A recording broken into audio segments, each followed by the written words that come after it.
I believe we were just leaving Mando falling out of the ship half dead. Mando has ascended to godhood.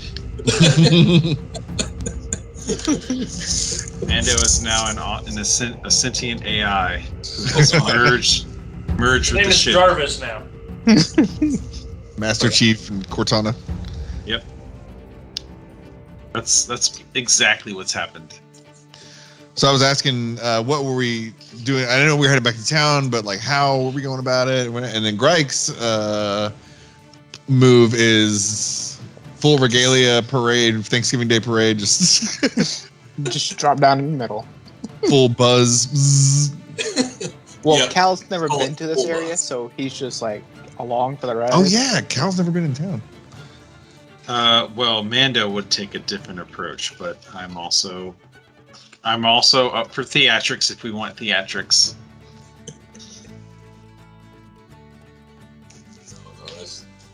That would be Grike's. Grike is also willing to listen to others' ideas. I was taking a little more subtle approach to not spooking the yokels.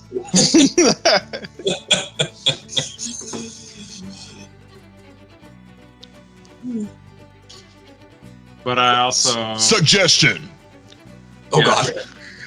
Oh, go ahead.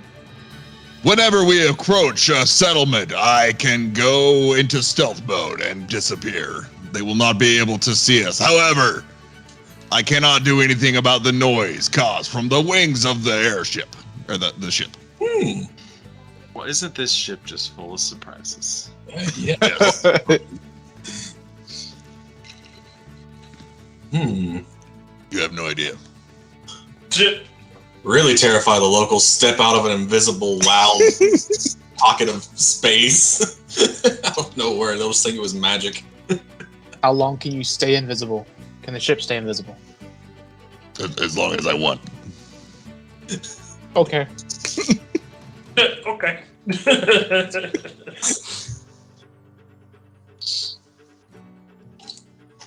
Cal's up for anything.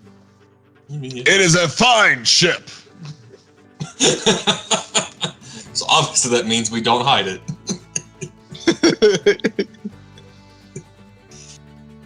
No, definitely the smarter play is definitely stealthing the ship and going in a little incognito. Unfortunately. Well, I'll say you guys, that's fine.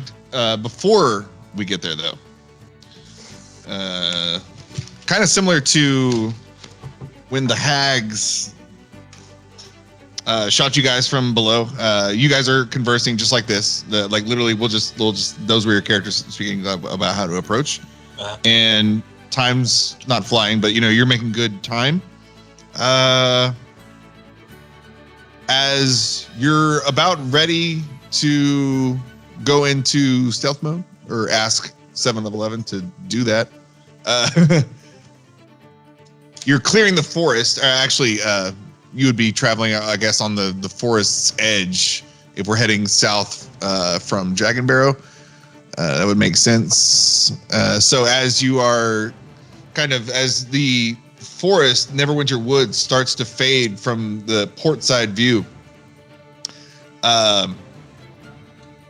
you guys are talking, and all of a sudden, who has the highest? Cal.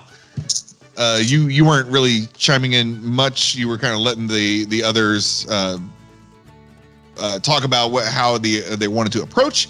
So as you're, yes, you notice an arrow zip, just kind of come and go right past the. Do you even have a mast? You don't. So you guys are just above you. Mastless? Yeah, I was about to say. So Mando happened arrow. to be standing in the middle of the ship and it zipped right by him. Zip right by. Just a loose arrow, high, but it misses everything. I mean, it doesn't hit anything. It's just loose, zoo, and then it kind of you guys are high enough to where that was pretty much the apex of how high it could travel. So as soon as it peaks, it just falls back down. But you notice that. Do I see where it came from? Do I Well, see anybody? You would have to kind of like go and peer over. If you wanted to. I assume the other guys are talking. That conversation was happening during this. I call out. We got shot at, and I go and I peer out where it came from. So you. I go peer out through the. We're inside. I take it right.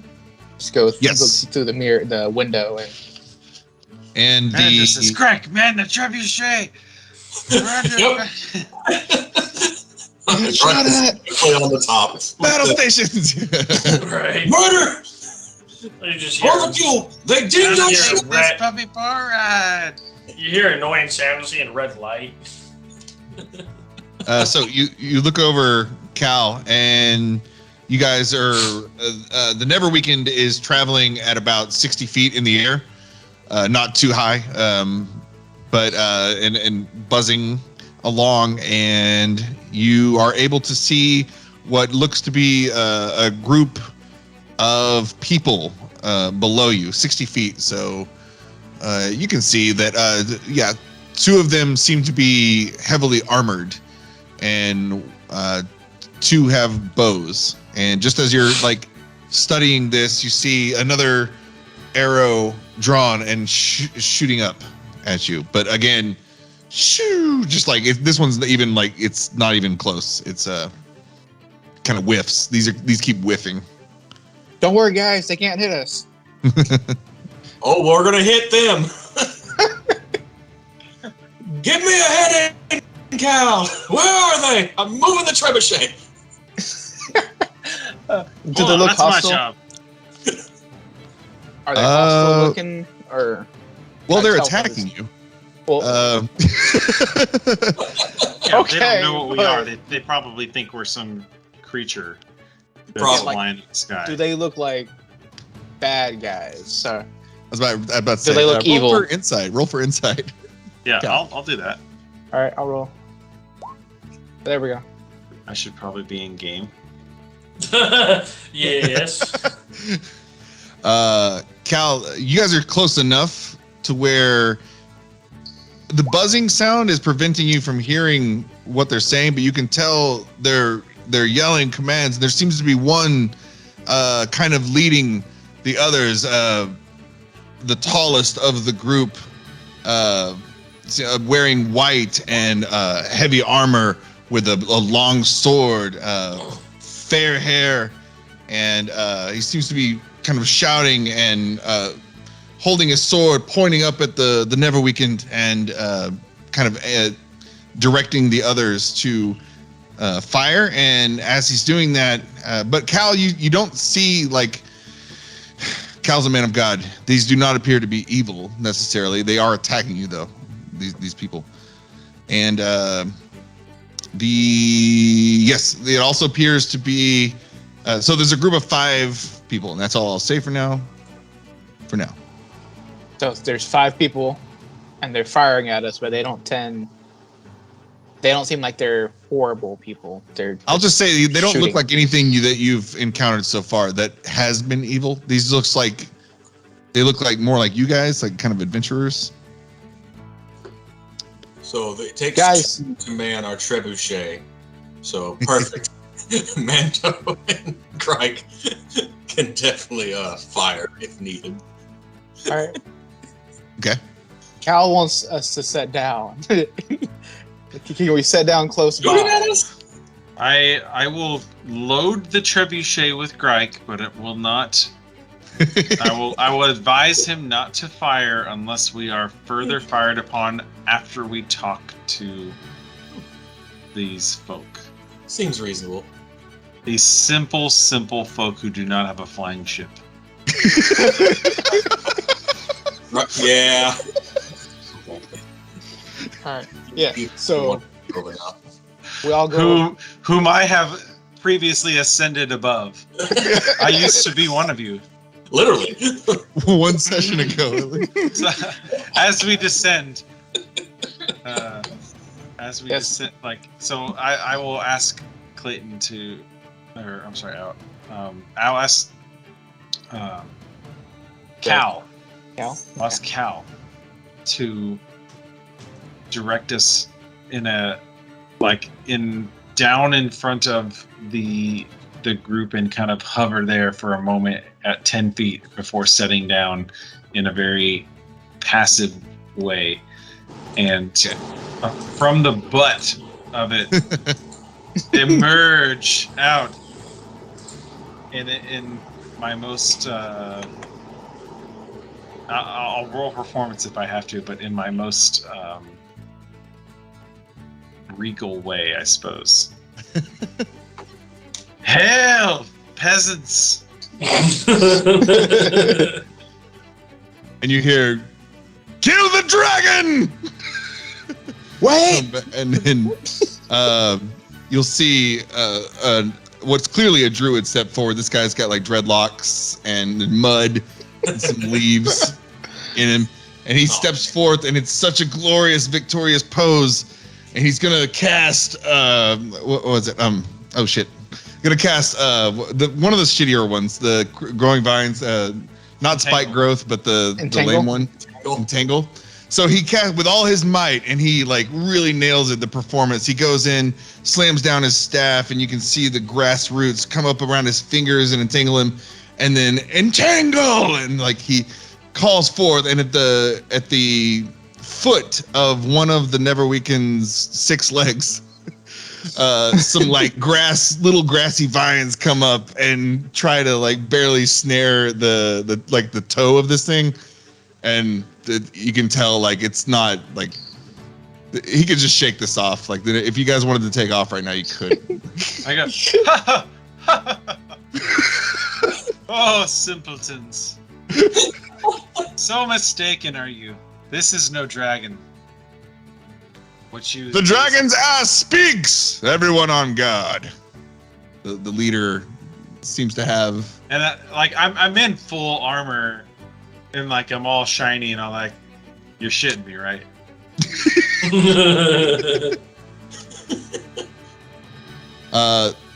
There is... would any of your characters have ever seen an Eladrin elf? Would that have been a thing? Fey touched. I know Greg's Fey touched, but that's not like. Has Greg done any Fey wild stuff, or he's just Fey touched? The thing. Not in a Greg being abandoned. He made his laden shoal hatched, abandoned. Unfortunately, made his way up. Emerald Enclave? No, probably not too much. Not yet. Okay. Did a Fey ever touch you? Oh, he blocks that. Show us on the feet where so you got, well, it doesn't matter. Yeah, but Greg, I'm using Cal and Greg as the highest perception. So this one steps forward. Greg, just for story, Fey touched. I'm just using that as a crutch. You notice like a special elf steps forward, and unlike most elves, her appearance seems to be very arboreal. She almost has like a foliage vibe to her skin and hair and everything. And you will know her to be an Eladrin, a special elf, Fey wild elf. Okay. A little bit longer ears than normal. Wow. Anyway, she steps forward and with calm, and she's much smaller than this leader guy. She is elegant, very beautiful, currently green.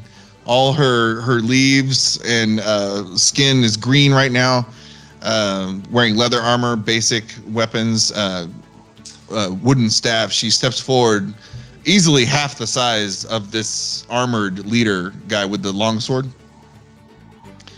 And she says, "Calm yourself, Gloreanaziel. Calm yourself. I don't think this is the dragon that attacked the town. This can't be.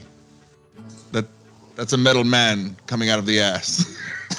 Greg definitely shouts down from above, seeing this stuff like, "Nope, not a dragon. It's my robot friend's thing. Well, it's got a cool trebuchet, and it talks." Considering it also looks like a giant bug. Yeah. Yes, be they. I didn't give it away at all. A little bit. I speak in Elvish, just ancient technology. Oh, nice.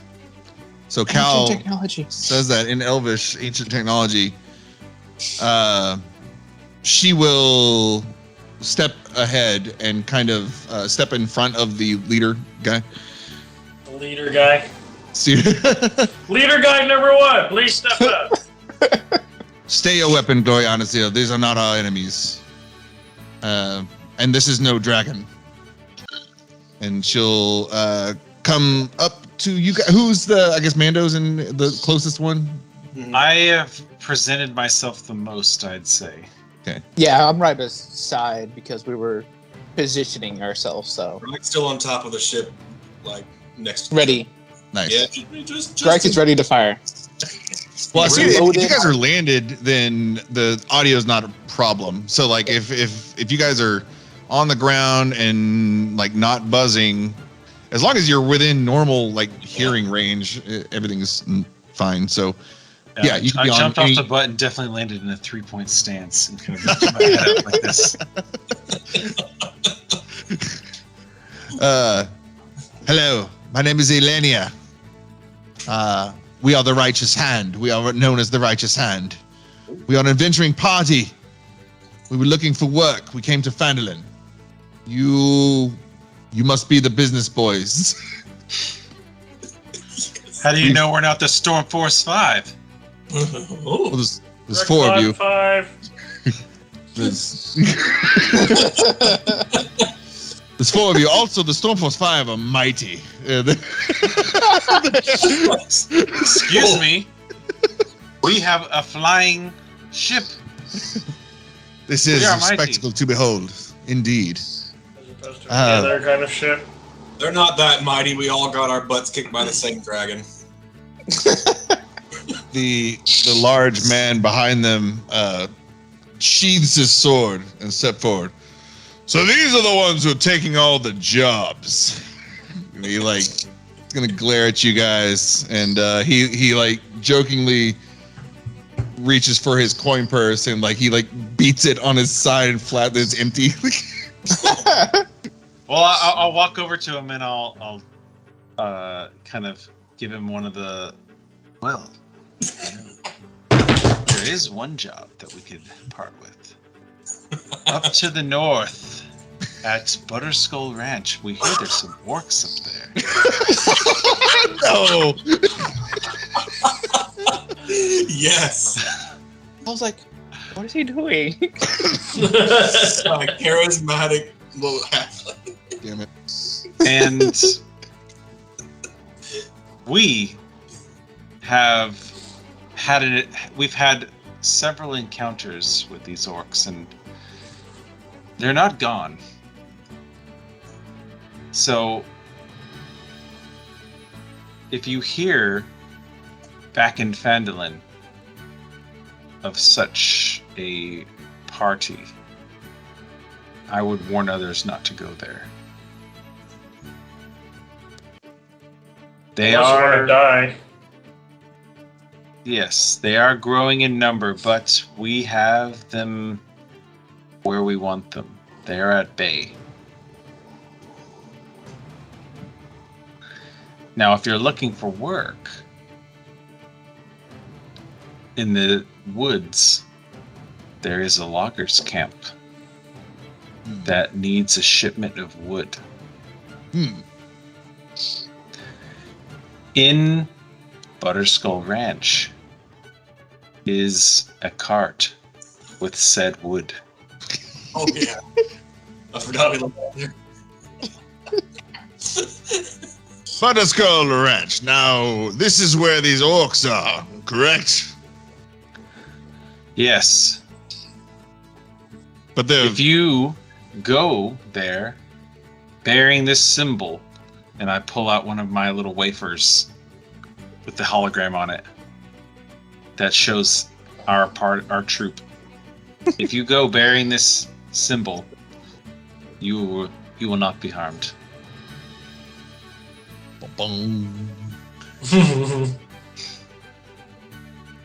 start the Mandalorian. But I cannot guarantee Right. your safety. So Oh, do so well. at your own risk. Oh, I'm here to protect ensure our safety. the guy who's like, not doing any good. All right. Yes, very well. The druid earlier with the dreadlocks. He's actually a dwarf, a mountain dwarf. Oh, so he's a Well, bush. I say that all in dwarvish. Oh, nice. Well, nice. But that he was All the right. leader.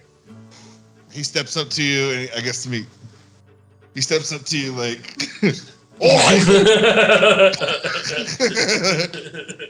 All right, well, take your logger's camp card. I assume you've got one like the ones we had over there. He'll pull 2 more quest cards like you guys had. This one says Dwarven Excavation and Gnomon God. Yeah, we took care of the gnome problem. They had a mimic in there that was eating up all the gnomes. We went and we sliced and diced them. There's no more mimic problem, is there? And then the Dwarven Excavation, they had an ochre jelly. 2, in fact, but we made short work of them as well. So, but yeah, I'll take that. So, take that. It sounds like he's between having a hard time to breathe and trying to scarf down a drink. Sounds Well, like you know, those dwarves, That's a dwarf. Their respiratory system's a little smaller. You know, they got that kind of spug face. Yeah. Well, it's because they're typically underground, so the beard helps filter all the toxins away from their mouth, so they can all the dust and. That's right. Better than carbon, this is. But I'll look to the dwarf and I'll say, "Have you seen any giants about, or cults of the earth, air, wind, or fire?" Hey, we haven't seen any. I have heard of that though, the elemental cults. But we have run into some boars that were transforming. They could transform and use lightning, but we got the hell out of there because we couldn't. That was too strong. We couldn't take that. That was probably a wise idea. No giants though. We slayed those types, but it's okay. I understand you're not quite at our level yet. Oh, you must be mighty warriors then. Yeah, sure. Quite on par with maybe the Stormforce 5 or maybe even a little better. Mike waves the staff up there. Yep, beat him down with my stick.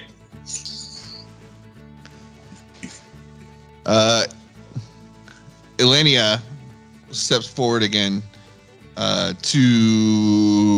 Is everybody on the ground now? Are we all being friendly? She'll step to Grike and Null, I guess. Could you guys be standing next to each other? And as she comes forward, she'll put her bow. She'll put it over her arm to put it at rest or whatever. And as she comes forward to do the traveler's embrace hello handshake thing, she changes her. It's like she goes through a filter, and all her spring looking very lively, almost flowering, budding foliage skin kind of sheds and it reveals kind of an auburn color. Everything, it's almost like the season's changing. And the leaves kind of shudders,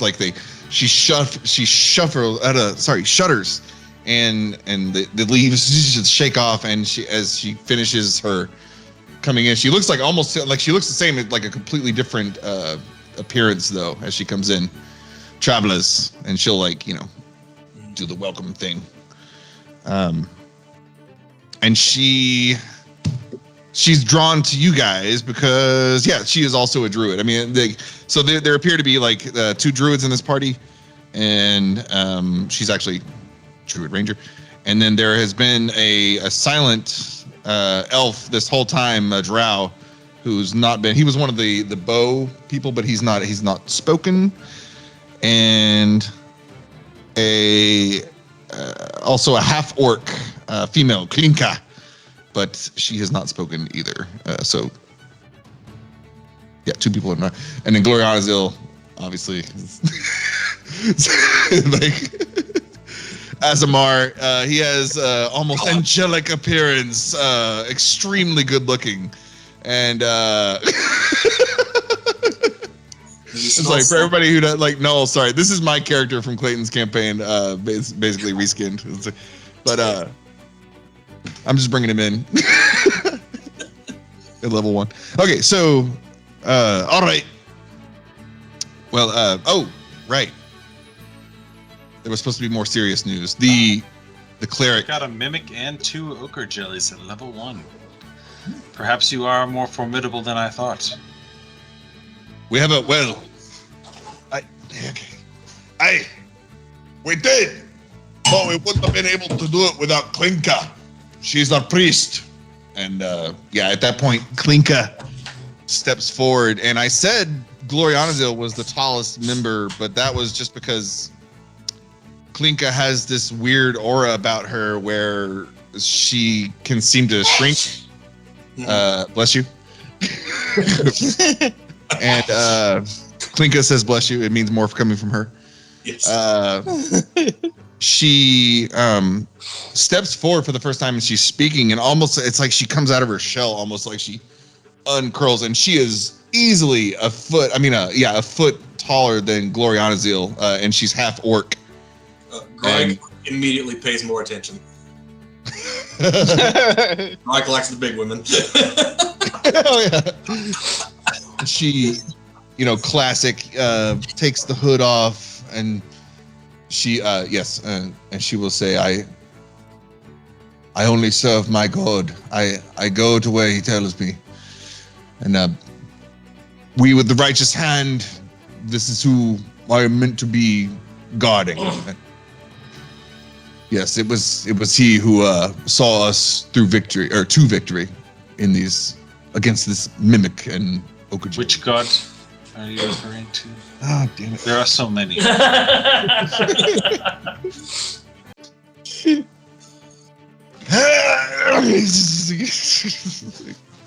What is it that your god worships in particular? What's the holy symbol? A taco. She's gonna be. Where was your god during the spell plague?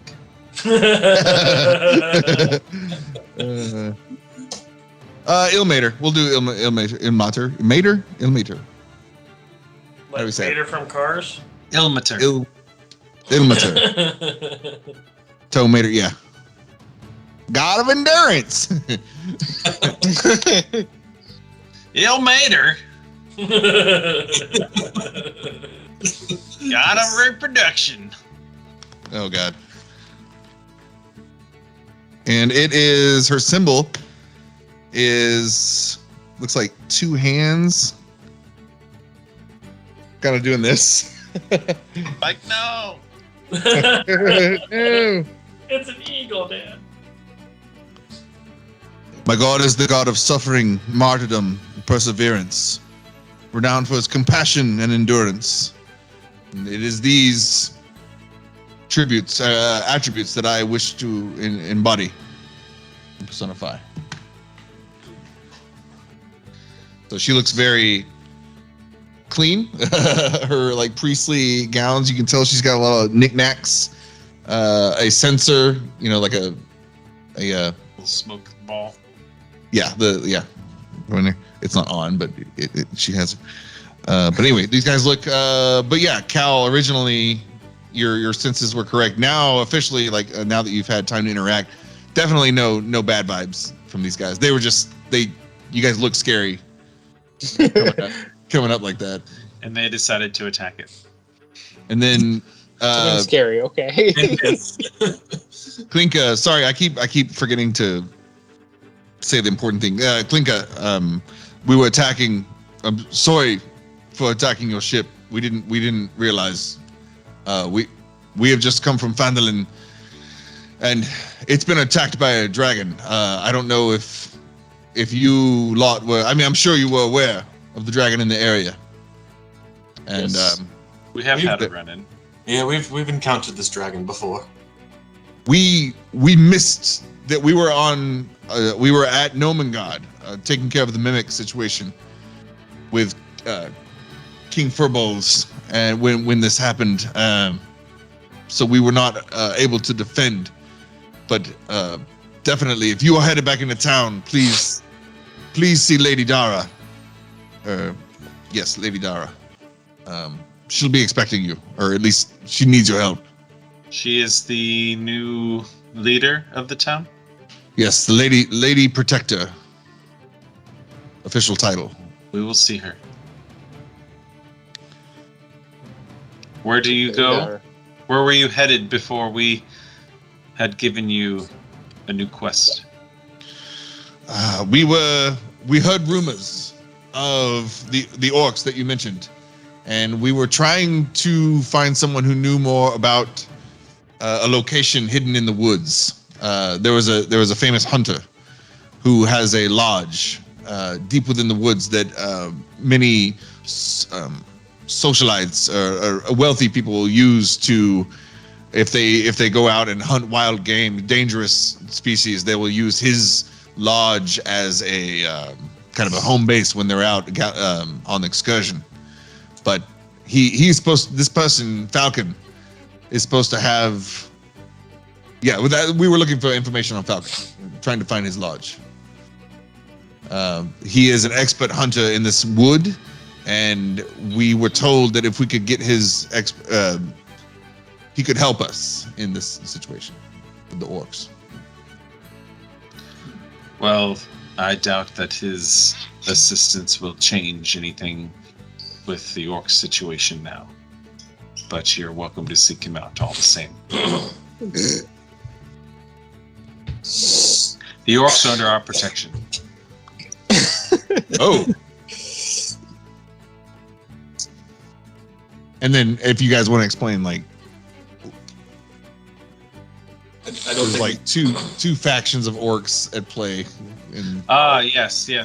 The orcs that we speak of at Butterskull Ranch have been displaced by the dragon that that Phandalin has recently encountered and that we have encountered. And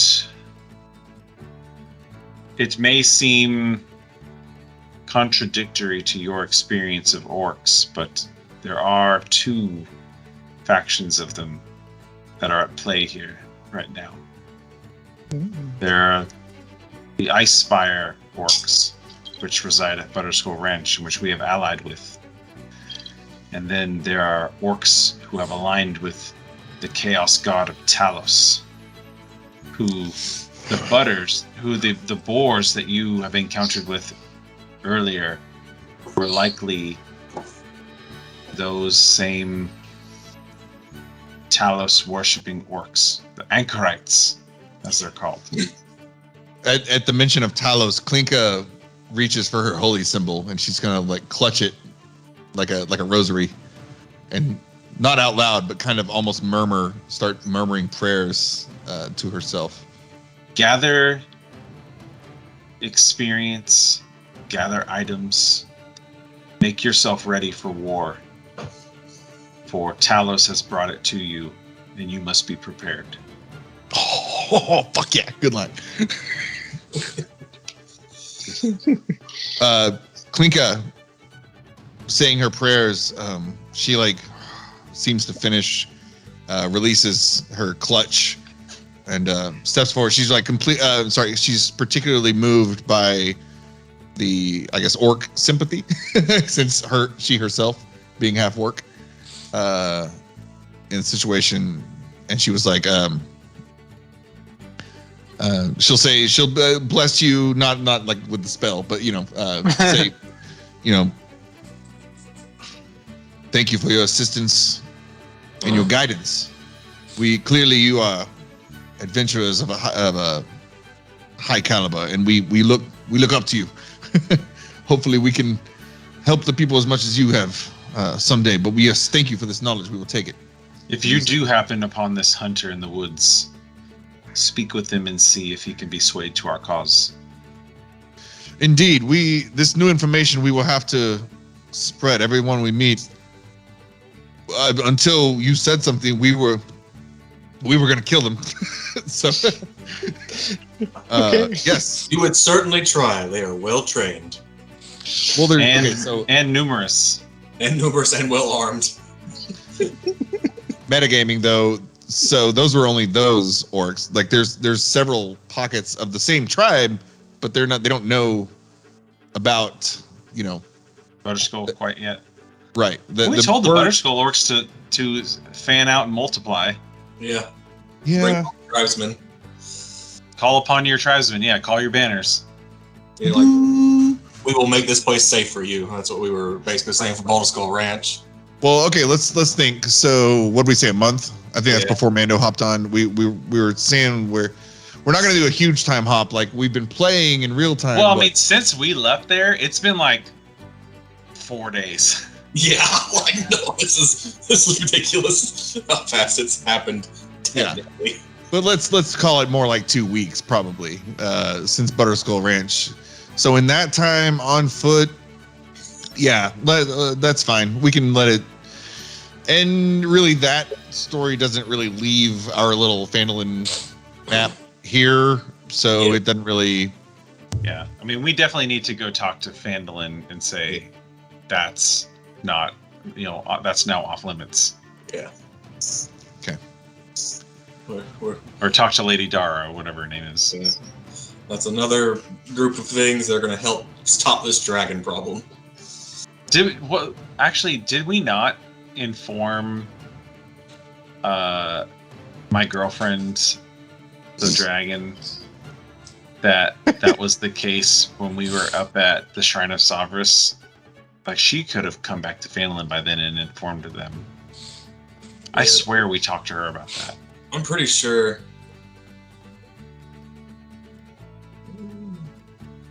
She took the PCs that are asleep back to Butterskull Ranch. That's the last thing she did. Like she was at. When did she fly Callan?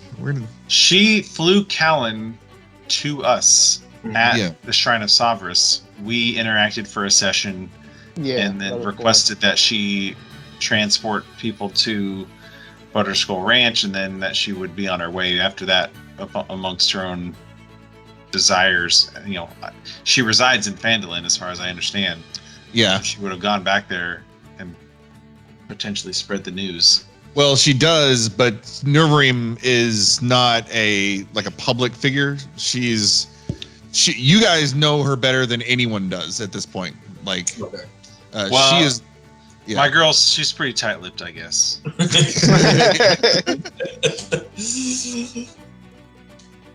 Amanda's got the dragon on lock. Greg's got a giant. We're good. Let's go kill this. Let's go kill this dragon. In the Princes of Apocalypse book, she is, like I said, she was supposed to be like a one-off encounter in a haunted. It's called Haunted Mansion. It's not interesting. And now it is. She was a black shadow dragon, and that's it. And I took her. Now she's a moonstone shadow dragon, and she has a purpose. So, but to the rest of the people, effectively, her reputation is the same as it is in that book.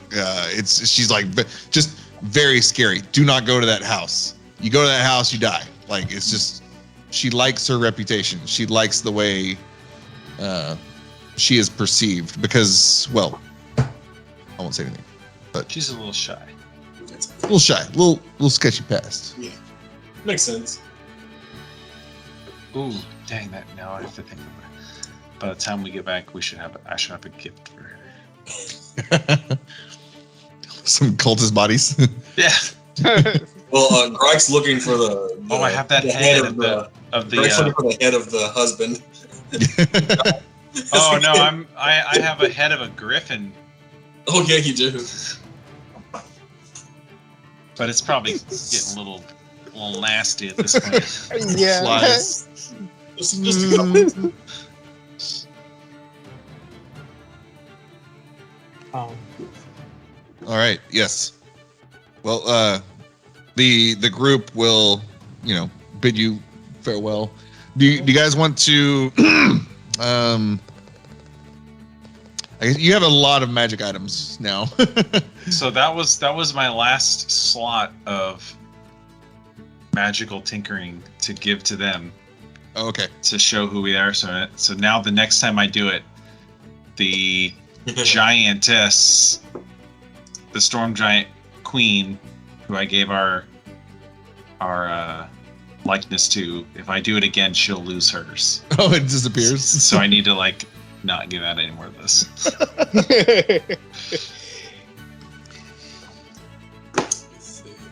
Cool. Hopefully she's looked at it every day since she's seen us and has now committed us to memory. Yeah, she didn't have a TV, so she just looks at it. Da-da-da. It's unique enough of a trinket that she's seen it many times. I was like, y'all met a giant? So Mando, who I feel like this is a detail that I forgot to mention as soon as we got on the ship, but Mando has absolutely changed back into his captain's outfit from the cave. And so now that we're about to leave, Mando dons his hat back on and takes his cape and we are. You just see Null, and he's adjusting his it's not harness, but I forgot what you call the thing, the one leather strap thing that's got Shot collar. Yeah. Oh no, the shot collar and the bandolier, right? Vandalier, yeah. But it's didn't we agree that it's it acts kind of like a robe of many uses? Yep. So Robe of many pockets or whatever it's called. Yeah. Yeah. Just because, why not? Batman that shit. I've got my sword and my ring. Forgot we got all those items. Yeah. Mhm. Greg's a force of nature now. Dark Sunblade. Yeah, well, because technically he's got so Noel's got a cloak of protection that he's been wearing. So he's got this cloak and then this Vandalier thing going on. Yeah. Oh yeah, you're starting to look Pretty like badass. Mando too. Josh, did you give any thought to the Dark Sunblade? How you want to work that? I actually think in its current state, it's okay. I mean, the only real issue is I don't technically have proficiency in it. Let him just re-roll the stats and you'll fix that. It can be either a long or short sword, and a short sword actually is a martial weapon, not a simple weapon.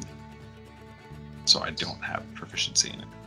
So unless we just want to hand wave that so that I can use it, then I'll take it and it's you have proficiency in that one thing because it's Fandalorian, maybe. It's Mandalorian. That was the whole thing. Yeah. You know how to use this one item. Okay, cool. We'll hand wave that. I have proficiency in it. Only Mando. Otherwise, it needs no changing. Okay. And you can even make it coded to where only Mando can use it now, like it's bonded to Mando type thing. That way, if it's the enemy takes it or something, it just deactivates itself.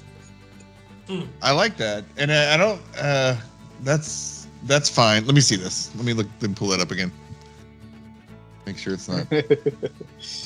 I just said honestly that was a plus. That wasn't necessarily before the session happened. It wasn't intended for Mando specifically. It was the helm was the ship. the hilt was just that was just a device to get us there. So, but let me look. The Sunblade. That was so fun last time. Yeah, Sunblade's Yeah. cool. There's not really anything that needs. I guess in terms of the light that it produces. The luminous, yeah. Yeah, that's the. I guess I haven't. Let's thought just about take that away because that's you don't need that. You guys have so many things. Like I mean, for Mando in particular, it's useful because I'm a human and can't see in the dark. But at the same time, it's the fucking dark Sunblade. I don't know. Like, it produces no light. It absorbs light. Yeah. Mando's always blind while using it.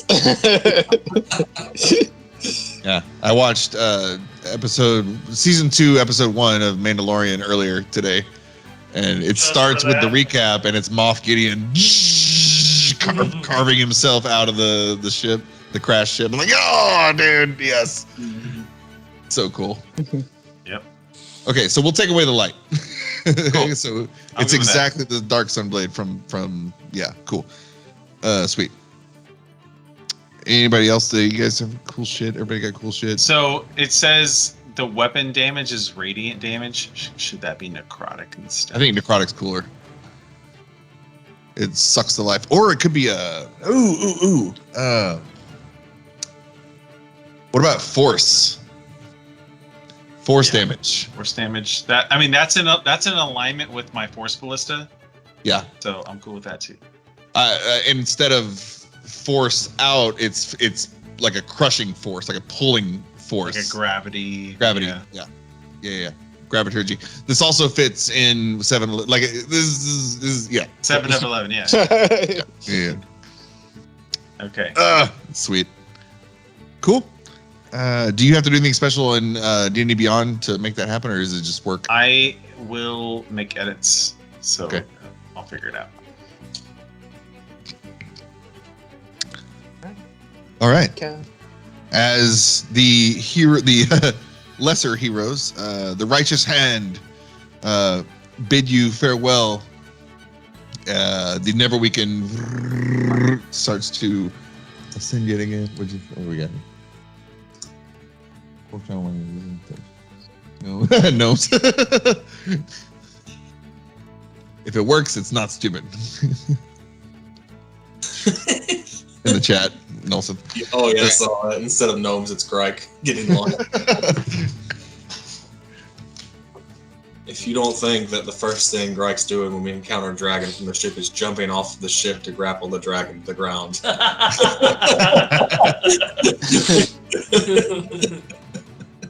Yeah, I have to redo that whole thing just to even make it interesting for you guys, because it's gonna be just not fun. Well, not fun for me. Unless I don't know. Flexing on a dragon's always fun. I mean, to hit, that's 45 damage on their breath weapon. So I have that to fall on, but it's just you guys have mopped the floor with everything so far. I just don't. It's not your fault. Sorry. Mando's armor is still unblemished. You hear Noel be like, what's a mop? It's a mop? What? We're gonna add the wet jet function. Yeah, it's Swiffer. Well, we did literally last session talk about me turning into a Roomba. Now we have a little spray. Yeah, that's what happens when you cast Mold Earth. You just see him transform into to Roomba, and then the loud noise. Yeah. So my thinking, I haven't thought of a way to officially present it yet, but like I like the Warforged Druid wild shape the best, because it's like, what's stopping you from doing other things like that aren't animals? Like, what? Yeah, I want to turn into a blender or a Like you essentially just become a transformer. Yeah. That's what I'm saying. Like a Warforged, it makes but sense. you gotta scan it first. You can't transform you it. gotta go up and scan it. Yeah. I would like to turn into a price gun. My favorite was Noel one of turns into the. a bigger form of Mando's ballista. Hey, they did that in the Transformers. Megatron just turned Yes, into that's a true. gun that somebody Yeah. else. Team up, So, Mando yeah. fires Null. Oh yeah, you could be like. So technically, my force ballista and my all that stuff, it has a set of legs if I want it to, so that it can just like hold on to me. And you could I could just make that, and then you could transform into that, and then I'll just be like a predator with two fucking like cannons on his shoulder. Yes. You just see, it's just, and you gotta like when you DM it, it's gotta be this crazy scene, and you're like, now it all just splits apart and just parts start snapping on the. Force ballista on one side, Null on the other side. Me with my my blaster. And I just come in going, Hail Hydra. While fighting a Hydra. Yeah. No.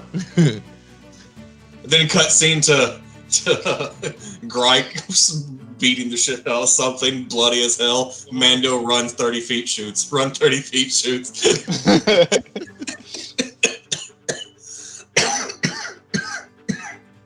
Cal over here has mace and a spiritual mace. Oh yeah.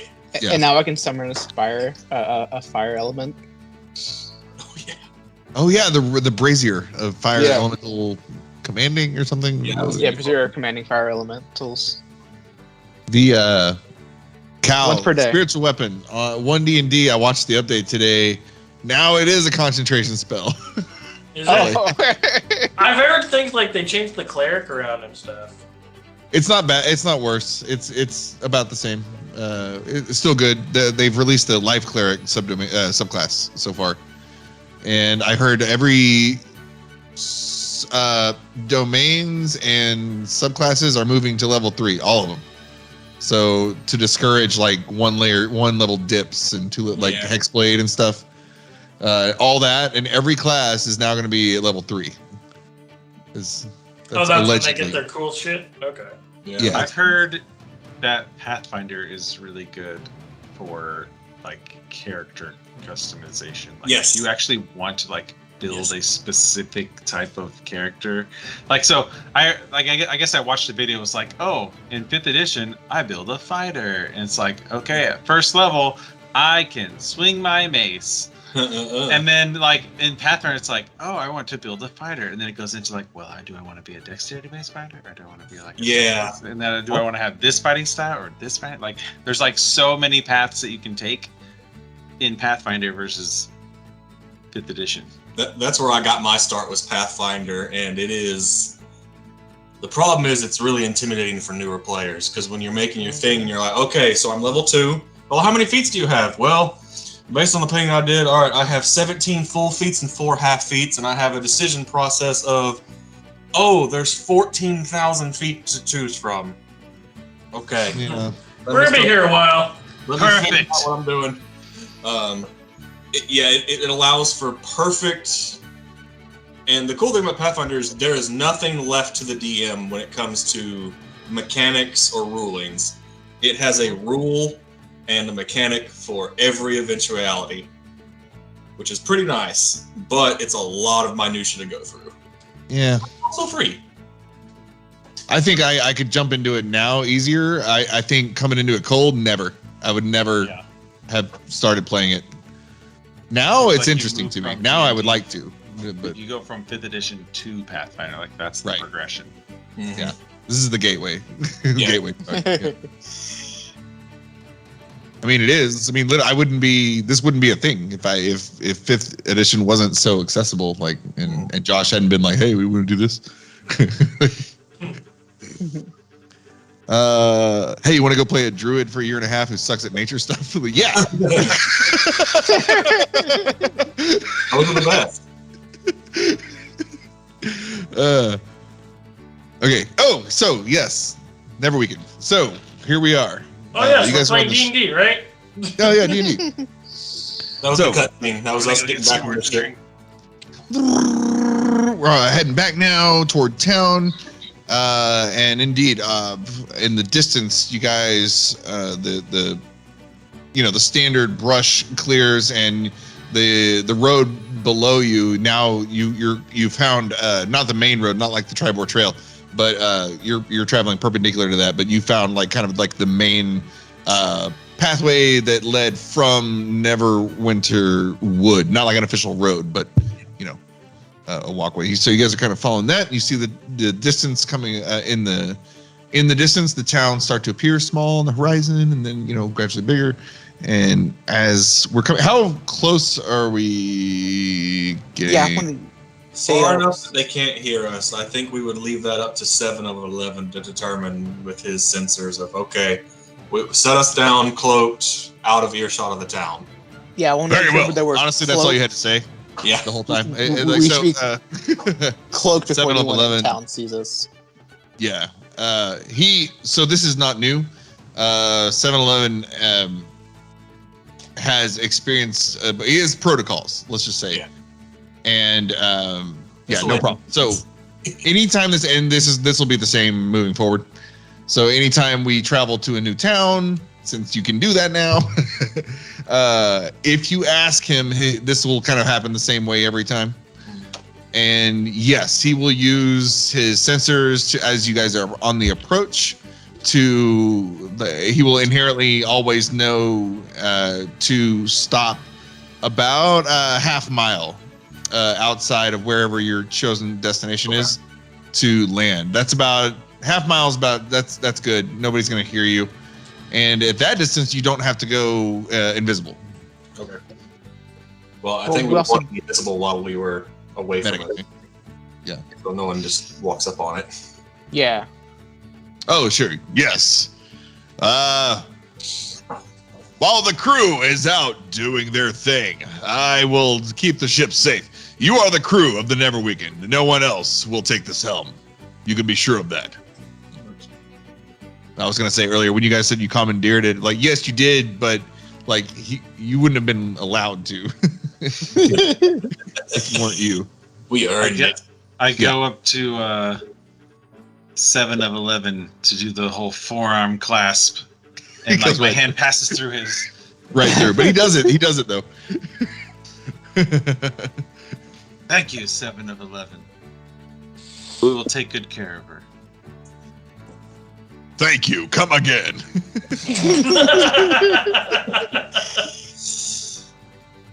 Last you were in Phandalin, what was the city like?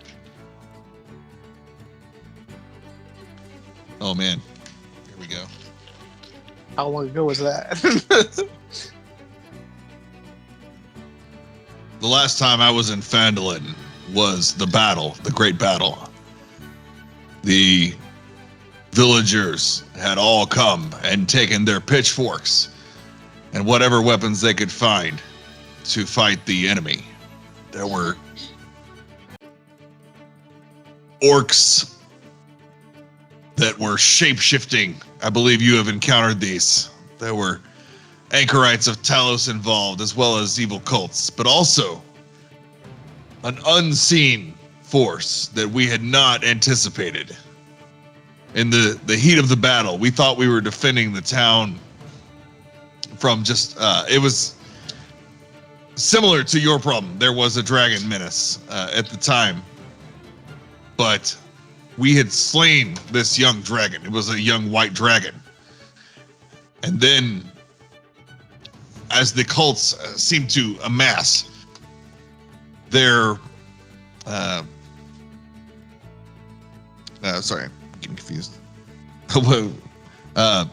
Was there some sort of undead creature riding this dead white dragon? Maybe it was really cold. No, I know what you're talking about, but no, not that one. No, this in the heat of the battle, there was an unexpected evolution. No, development. Statues, enemy statues, began to appear. These were dragon statues that looked to be formed in the shape of dragons. They seemed to have the ability to fly and move as would a dragon, and used lightning breath. against us. This is unfortunately how we died. Why more We were- lightning? We were fighting the cultists, and we were just about to. We thought victory was in hand, and then we were overtaken completely. Statues the same size as dragons, or just of their likeness? Both. These were the size of young dragons. And so, like, large, mechanics-wise. And there were so many of them that it completely overwhelmed, like I said. The ship, this is before I was a ship. I still had my body. The ship was stationed not unlike it is now. We could have really used it at the time. Its defenses are supreme, but unfortunately, we were not strong enough to overtake it. Luckily, our last surviving party member, Harshnag, the Frost Giant, he was able, in the last climactic moment of desperation, he was able to strike down in one blow the two dragons that were destroying the town and killed the rest of the party, but not without a great loss. He obviously, the rest of the party is now perished, and Harshnag lost his left arm in the attack. Do frost giants have long lives like Litholis? Would he still be alive today? It is definitely possible. Have you, when you say he bested the two stone dragons, do you happen to know by what means? It seemed to be, well, okay, now it gets tricky because, like, what would he know? Because he was dead? Yeah. 404. File not found. I mean, did Harshnag upload you to the ship? Would he have passed along the knowledge at that point? I know Harshnag well. There's no way he would have that kind of technological prowess. No, this had to be someone connected to Fandalorian technology or another Warforged. It would have to be someone. But no, I don't remember. I remember almost securing victory. I remember feeling as if we were so close, and then these stone dragons showed up out of nowhere, and I fell. And the next thing I remember is waking up as the ship with no one told me what I was. I just instantly knew as soon as I woke up what had happened to me. I was now in the Neverweakened. I knew the Neverweakened. I could see my quarters where they were, but I now it was a different feeling. I was literally out of body experience. And so now we have a mystery patron who has knowledge of Fandalorian technology that uploaded you. The plot thickens. Indeed. And for whoever this was to not take Banjo Tet's armor and weapons and wait, Banjo Tet had as you've armor seen and before. weapons? Oh yeah, you haven't got to that yet. Let's turn this ship around.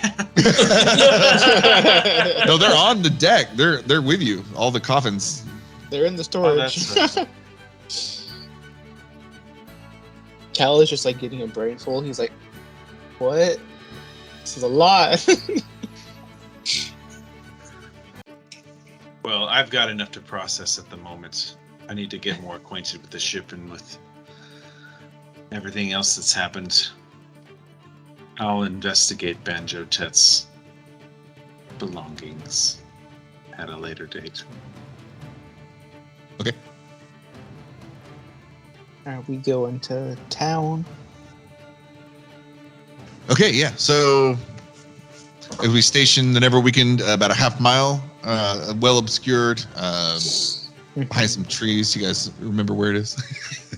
And then as soon as you step off and start walking forward, it's kind of like scales on the Neverweakened, the ship's hull. The pieces are like plates of metal. It's not like one big smooth, seamless. There's actually, if you were to go up close, it's like kind of scale mail-ish. So it does kind of a shimmer move. The way kind of like the schools of fish, like in Nemo, they all move at the same time. So it kind of does that, and from front to back, the Neverweakened just disappears. Like when Mystique changes her skin. Yes! Yeah, exactly. Yes. Yeah, Mystique. Nice. Yes. That's a great visual. Yeah. But not as sexy. Oh, no. Just Pretty as sexy. Just as Just as sexy. sexy. I was about to say.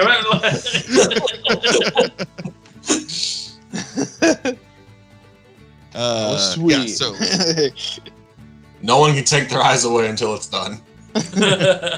Well, we can't see it now. All right, lead the way, guys. yes, so as you make your way into town, everything's familiar up to a certain point. But let's see, I'll go ahead and drag us over just so I while can. we were traveling, I attuned to my all-purpose tool. Ah, nice. And there's something weird about. I have to Google on D&D Beyond because I'm supposed to be able to like choose a cantrip, and it's not like enabling that via their features. So I have to figure out how to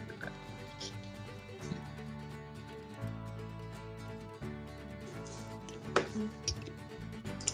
Yeah, D&D Beyond's amazing until you go off book a little bit, and it's like, dang it, can't customize. I wish you could just force something. Just be a selection. Anyway, okay. As we head in, oops, I just lost my thing. Everything looks so the townsfolk. We come in. I'm going to make it midday. It's midday.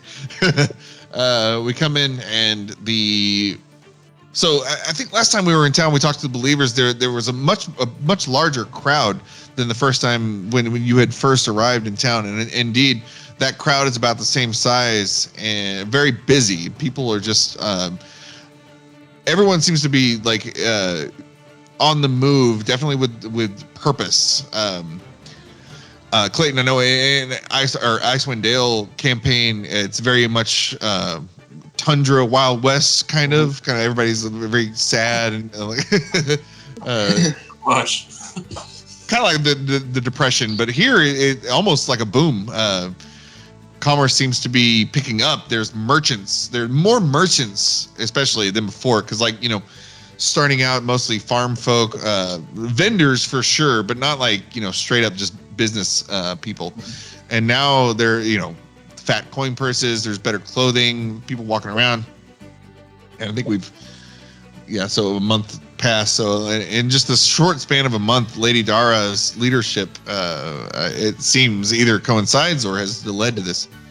But as you make your way deeper into town, you approach Stonehill Inn, where that's where everything's happened so far. That's where the believers meeting was. That's where you guys were staying. You notice everyone. You don't have to roll or anything. As you approach the town center, it's very clear. It's midday. Stonehill Inn has suffered great damage to the second story, and there are some workers, some construction happening. It seems to repair works being done there. And yeah, that's what you see as you come in. There are several. Yeah, we're good. That's it. So, what do you do? This is the first time Cal's been in town, so he's like, has it always been what like kind of this? family, Cal? No, it looks a little worse for wear since the last time we were here. I remember this building having a roof. I guess we're not staying here tonight. Like hammer and nails noises. So, Kelson, call out what happened here. It's a saw.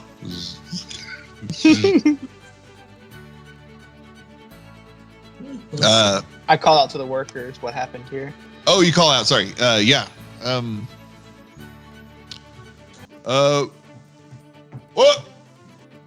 Oh, it looks like a dragon attack, A little bit.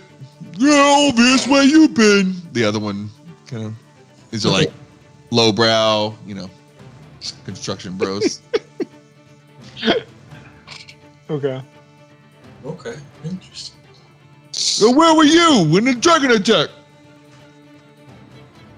Ain't you supposed to be heroes? That voice. This guy, he's overweight. His ass is showing on his apartment. It's he's got man boobs, and there's a sweat line under the man boobs. And is he wearing a make Fanelin great again?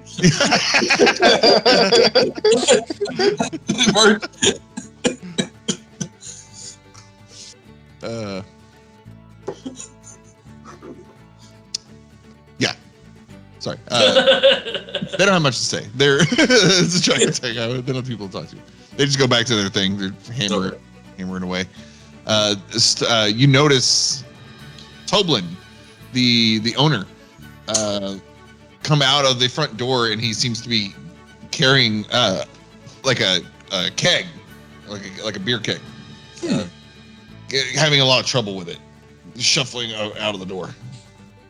Well, Grike will reach up and grab the keg with one arm and kind of put it over an arm, like, you need help? And take the keg Oh, thank you so much. Oh, it's you folks. Oh, hey, the Bizness Boyz are back. The Bizness Boyz are back in town. Oh, back in town. I just can imagine that, we're flying into Fanelin and Back in Black is just playing as we're flying. Yeah. The Apocalypse Now Dragonfly. Where is Lady Dara? We need to speak with her. Oh, of course, lads. Lady Dara, as you can see, that she's very concerned. You see what our dragon friend here has done to the roof of our inn, and unfortunately, do you remember the widow, Ophelia, from your traveling party? Yes. Yeah. Damn it. So, unfortunately, she was felled by the dragon. She and her boy. It was just she and her two children left. Unfortunately, all that's left is the daughter. But the daughter, my God, there's something special there.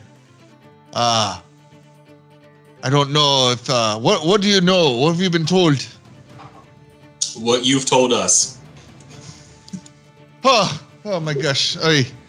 So after you left on your adventuring, the same night, the white dragon came and attacked our inn here, and he gestures toward what used to be the roof, ripping apart what was your room, but also next to it, the widow Ophelia and her two children slept. As you well remember, we hired her to work in the kitchen, and her two children, after her husband was killed in your adventuring party by the ghouls. They were the scouts. So the daughter,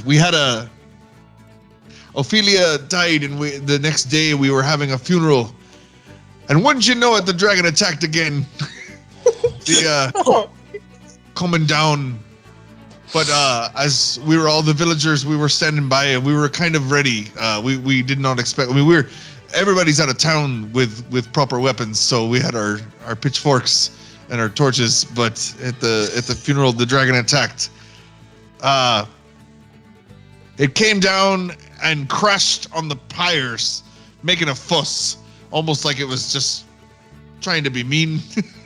And then when it released its cold, deathly breath, my wife and I, we clutched. We were with the daughter Thora, and we clutched her, and we tried to save her. And honestly, if that's all that had happened, we would all be dead right now. But something else happened. As we clutched Thora and tried to shield her, she pushed us out of the way and raised her hand, and then the breath weapon just went around us some way, and we were unaffected totally. We saw the whole thing. The frost and the blizzard that came from this dragon's mouth when we were braced for it, but it just went around us, and some other folk were hurt in the process, but it was definitely aiming for us, and we did not take any damage. The child, Thora, we did not know that she possessed any kind of special anything before this moment, but the child not only shielded the frost storm for the sleet onslaught, but seemed with her mind to form a projectile with like the word I used. Shit. Yes, the word you used is shit. This child, she uses some sort of force. Compacting. Yes, with her mind compacted all the ice and the snow that this dragon was attacking us with, turning it into a projectile, and then releasing it back upon him, blasting the dragon back. Seeming the dragon was caught off guard. The girl fell unconscious. Her hair turned white in an instant. And as we all jumped in and started attacking the dragon on the ground, it flew off. Definitely shocked by what had just happened.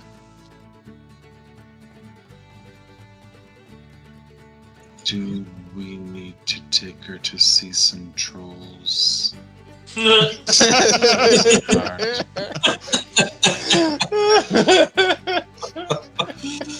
Thora, not Elsa. Anna. It's Anna. This child, she sounds remarkable. How fair is she now? Well, she's with Lady Dara. You asked about Lady Dara. My wife and I, we were taking care of the child. We were ready to take care of the child, but Lady Dara, after this incident, stepped in and said that she would she offered to take care of the child, and the child didn't seem to protest. Where were the other believers during this attack?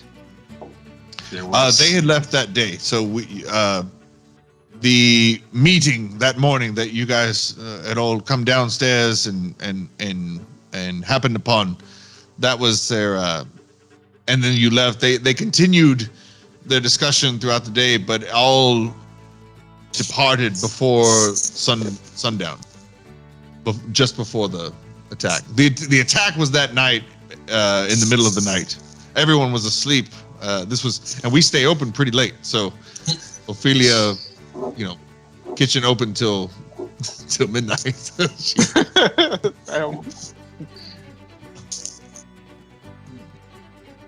Well, yes, this damn dragon. It's the bane of our town. If you could please, I don't know if you're ready, but do you need a patron who can help you rebuild? Oh shit. We have come across some gold ourselves. If you are seeking, yes. Thank you. Seeking patronage, but perhaps maybe for a stake of ownership in the building. Well, I will say, go to Lady Dara with this plea. I know she will have an answer for you. This is already taken care of. This is being put to. In fact, Lady Dara. Who is it? I'll double what they put in. Greg just puts a knowing claw on Mando's shoulder. You don't want to mess with the IRS. The ownership's overrated. I've always wanted to own a tavern. So,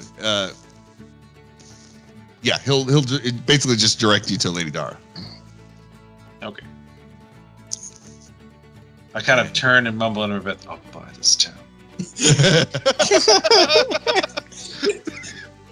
Let's be the Mando Hill Inn. I like Bougie Mando. It's great. Bougie Mando. Everyone who lives here will be Fandalorian, and I will rebuild my. Want it or not? You get a helmet. You get a helmet. You get a helmet. Now, Null sits there and wonders if his head is made of helmet or is helmet made of him. There's a new cult in town. Gotta start your own cult to fight the cult. Forget gold plating. Null. We'll dip him in Feskar. And you will be better for it. He just ends up becoming Liquid Null. Liquid Null. Liquid Null with beast shape into non-beasts and weapon. Yeah. Form of toaster oven. Yeah. Is there not a like wild shape subclass where you kind of like it's essentially kind of like There's a stars where you like partially stars druid. Wild shape? Yeah, that's stars. Stars druid. You become like the constellation form. Mm-hmm. No, that's not what I was going for. I'm like you essentially beast shape, but only like part of your body. Like I beast shape my arm. Oh. What's that? Right. Or I beast shape just my head instead of my whole form. Like feral mode. I know. Yeah, it's like lycanthropy kind of, where you can Yeah, you just transform my arm into... Like, there should be a form of that where Null is just like, sword! Right. Yeah. Like Baraka.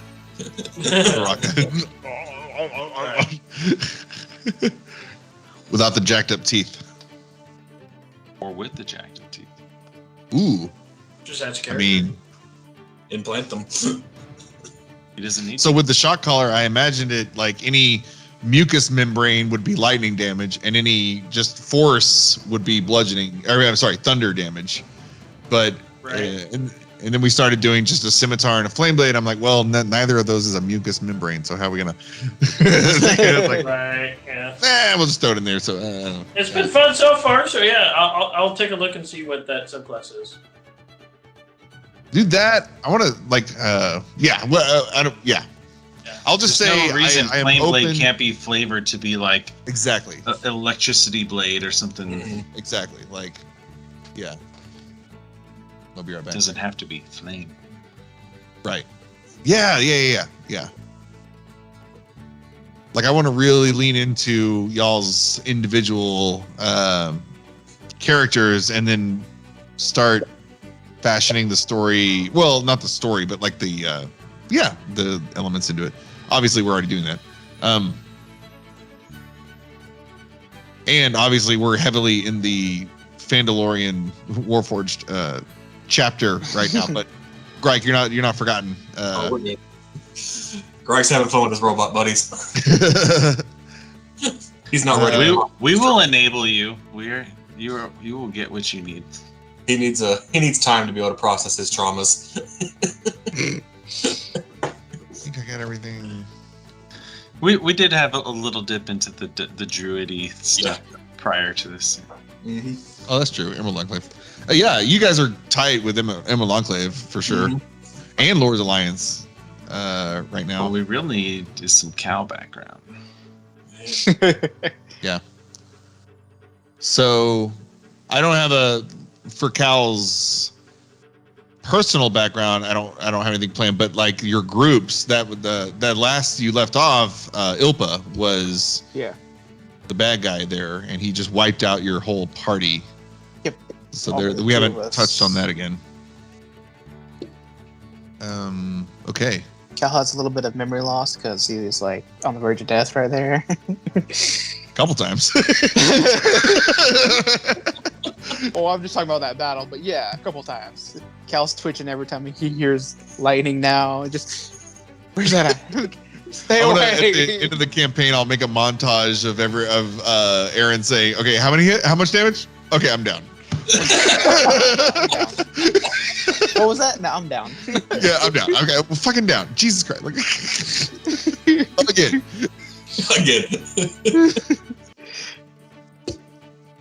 That happened our other campaign too. I'm not. Funny. No, I'm down. I heal you. No, I'm down.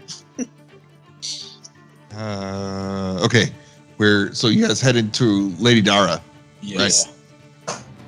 The Townmaster's Hall, which would be, as you can see on the map, just across the street there, and one building behind. It's not very far at all. I don't see anything this time. On the map? Yep, I see a black screen. Perfect. Very good. You zoom out and then maybe it'll appear. Does everybody see black? No, I see it. I see the town. Yeah, I see the town. I see family. Right. I'm at 10%. I don't see anything. How'd you get a -1 map? What happened to your +1 map? All or nothing. Well, anyway, all or it's nothing. fine. It doesn't. I don't think it's hyper important yet. It's not important. Yeah, I mean, battle will be though. I mean, I don't think if he can't see battle, that would be a problem. But right now, we don't need it. It's fine. Anyway, Cal, you guys are in town, and this building's just like it's very close. That's all you need to know. Okay. So yeah, you guys head over, and there's actually a line of people waiting to go in, but yeah, you can see people are waiting in line, and there appears to be an assistant at the front door, kind of like ushering, kind of regulating the flow there. Well, clearly, I don't think we get in line. I think we just walk in. Cal was ready to just stand in line, and he just sees Greg. He's like, "Oh, I guess I follow."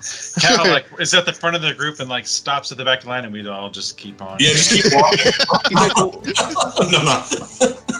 Oh, we're special. Yeah, Greg just gonna put. He's in captain outfit. Oh yeah, I'm still in my captain outfit.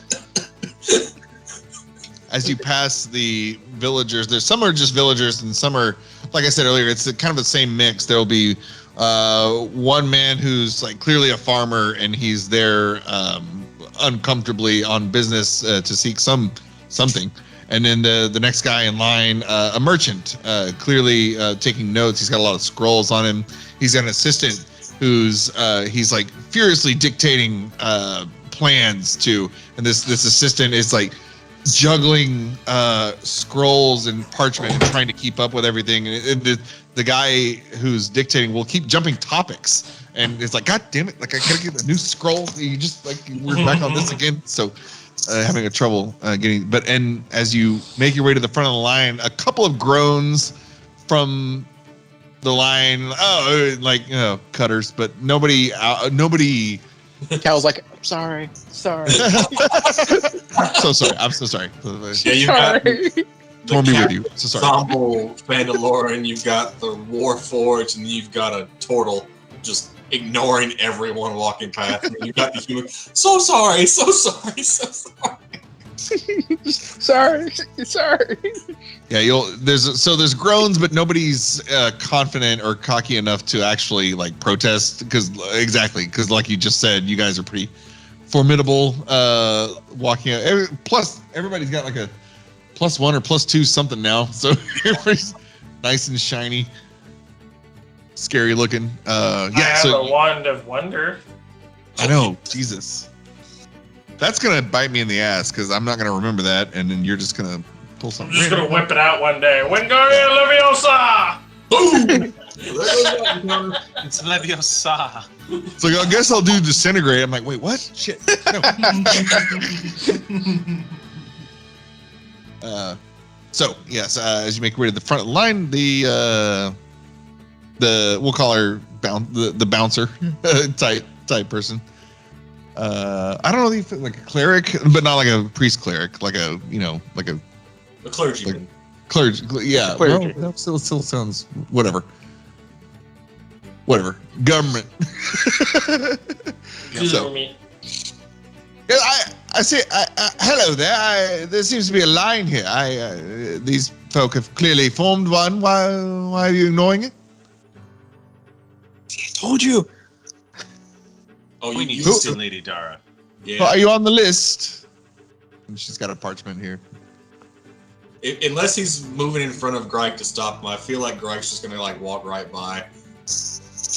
Grike's not good with social cues. He's used to being able to walk in with to stuff. That's how he was. That's how Okay. Shaman was always treated. So he's not used to having to wait in line or speak to people. He's like, okay, whatever. Oh no, you can't just. And the person, he's not going to just like stop you, but he's not happy that you're shuffling. Oh, as he turns to address Grike that has just walked by, Mando also walks by. You just see Null just be like, okay, I guess I'm going with these fellas. No. So Cal's just gonna Misty step ahead with the group. He doesn't He's wanna like, be you know, I don't want to be passing. seen with you, but I'm going to also ignore them.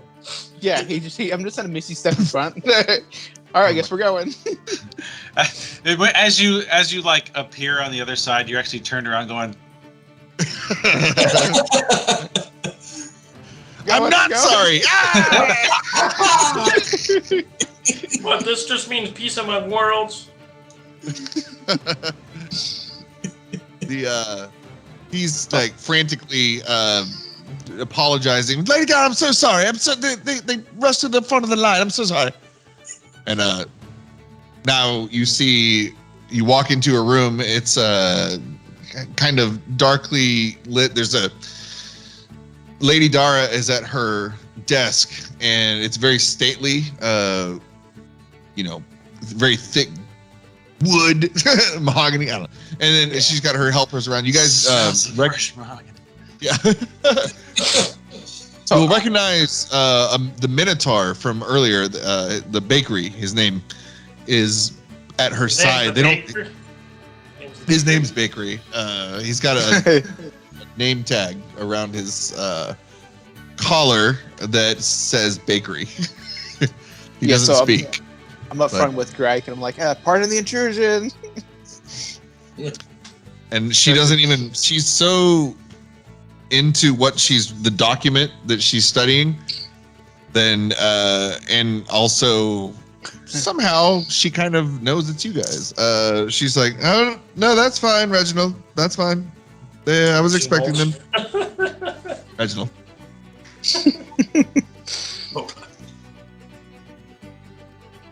And she'll gesture without looking up. She gestures to you guys. Yes, boys, right here. Just one moment, and she's almost finished with her document. And okay, and she'll sign something, set it aside, and yes, Bakery, thank you. And she'll hand the documents to Bakery, her assistant, and yes, sir. How can I help you? You may not remember us, but we are the Bizness Boyz. Oh no, I remember, of course. You, I know you haven't been to town in a couple of weeks, but we have obviously the villages, and I do have some scouts working for me. They've been paying attention, and I've received some reports. But please, since we last met, what I know that you were involved at the Shrine of Savras, correct? There was an incident, a large battle. That's correct. But I think that my associate Null here can describe it best. What am I describing? Your battle at the Shrine of Savras. I believe last we met, you boys were headed off to. Actually, that was Butterskull Ranch. He's got a photographic memory, and I slap him on the back. And just like R2D2, it starts playing a recording. So, you're my only hope. Oh god, I gotta pee. That'd be funny. Noel plays back scenes from his point of view, though. So it's like he's being wailed on, but then he's like, Right. It's just the POV version of a hammer coming out his face. Yeah. When he became a spider, does he have multiple points of views now? Multiple eyes? Or? Oh yeah, 8, like the Yeah. Octaview. It's just Man, a weird. that was a long time ago. Has it? Null was fighting on the tower most of that fight Yeah, I was. Yeah. against a couple of anchorites. And then eventually I came sliding down and then, yeah, killed the people there. That movie, it's a bad movie, but with George Clooney and Jim from The Office, they do like the leathernecks or something, leatherheads. Oh yeah. Mm-hmm. The football movie where and there's a scene where they're just trading punches, like wham, wham, wham, wham, but nobody's falling. That's what it felt like with Null and the anchorites. Just like wham, wham, wham, wham, wham, wham. Yes. So so Noel was gonna talk about. Well, I understand that you headed off against the anchorites of Talos, the cultists, Yes. and then what after that?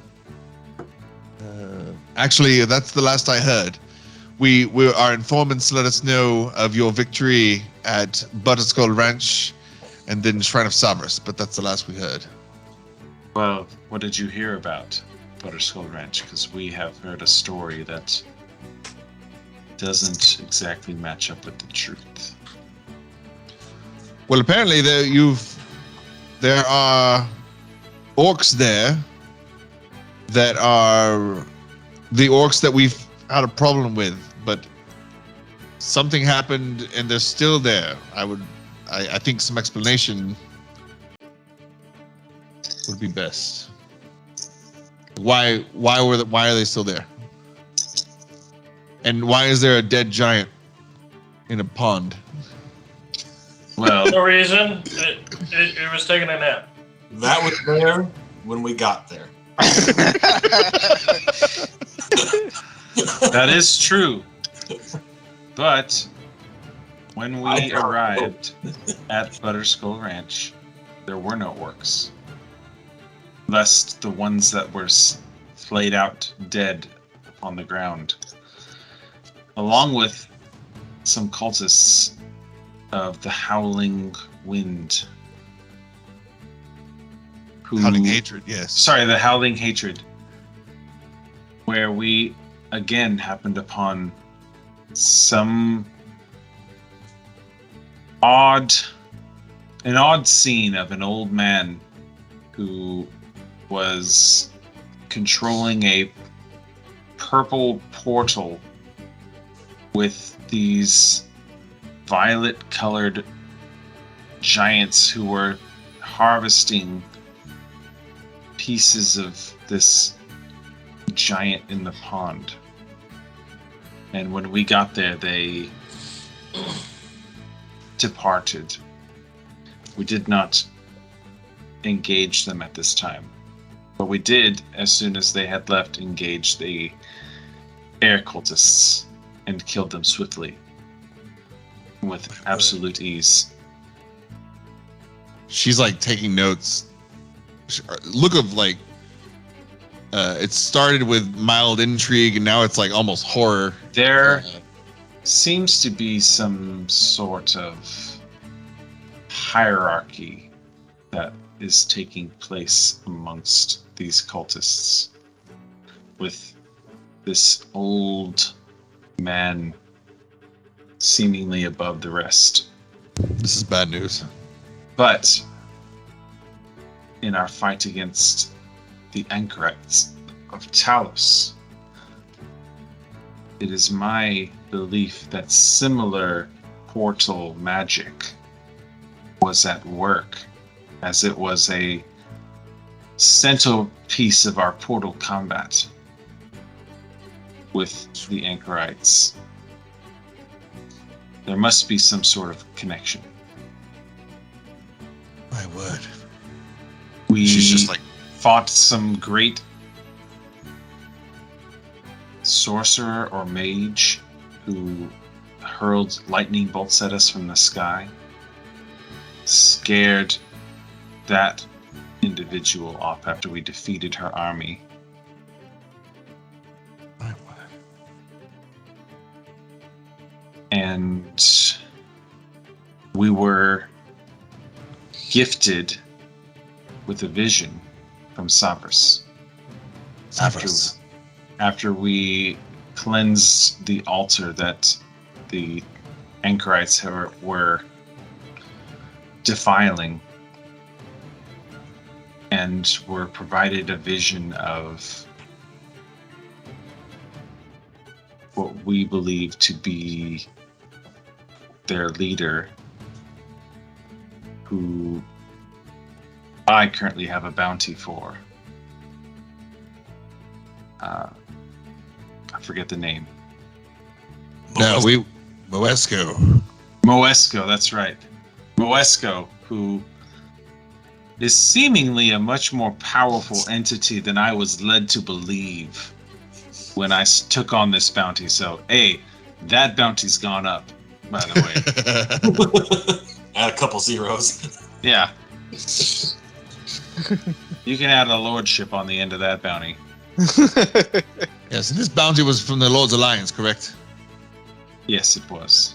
I will speak with my cohorts. Now, once we defeated those air cultists up at the Butterskull Ranch, we befriended the orcs who had been the surviving orcs of the slaughter. Why would you befriend orcs, though? The orcs were a victim of circumstance. This dragon that has attacked the town displaced these orcs from their ancestral home in Icespire Peak. And these orcs are seeking a place to sow new oats. They would like to reclaim their ancestral home. So, in exchange for sparing their lives and providing them a safe place to gather their number, we have befriended them, armed them with the spoils of our battle at the Shrine of Savras, and given them our word of protection, that they may gather their number in hopes of retaking their home at Icespire Peak with our aid. And in return, they will aid us in the fight against Talos.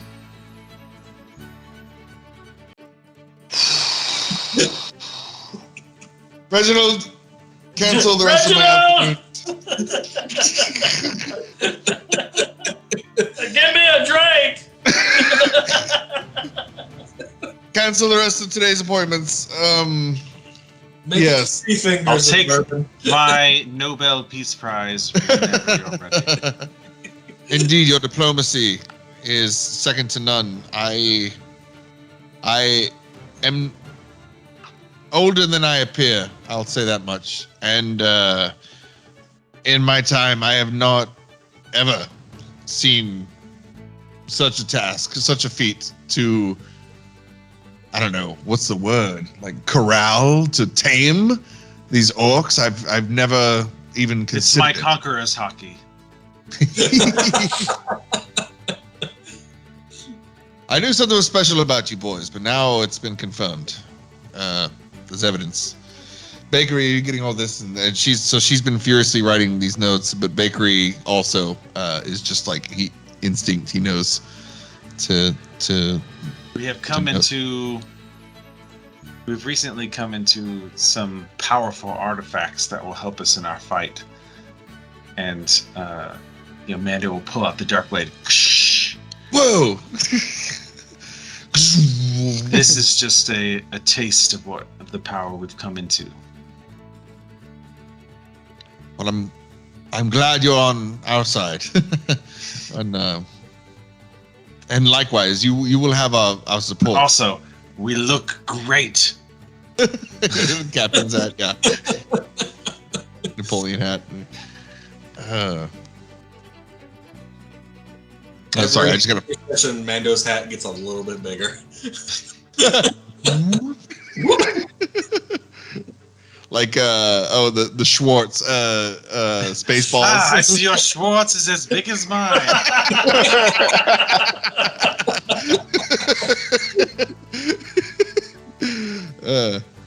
Yes. Cool. So yes, Lady Dara, she's going to actually she reaches under her desk and pulls out. This is a lot of information. She's gonna have to have a drink about that. In real life, though, I do have to pee, and I'm gonna pour another drink. So sorry, I know Clayton already. 2 seconds, we'll be right back. I could just imagine like the awkward scene of her, like she's going to pour the drink, she's like going into the ice pipe. Where the fuck is ice? And you just hear Just rambling These guys have armed an orc army right next to us.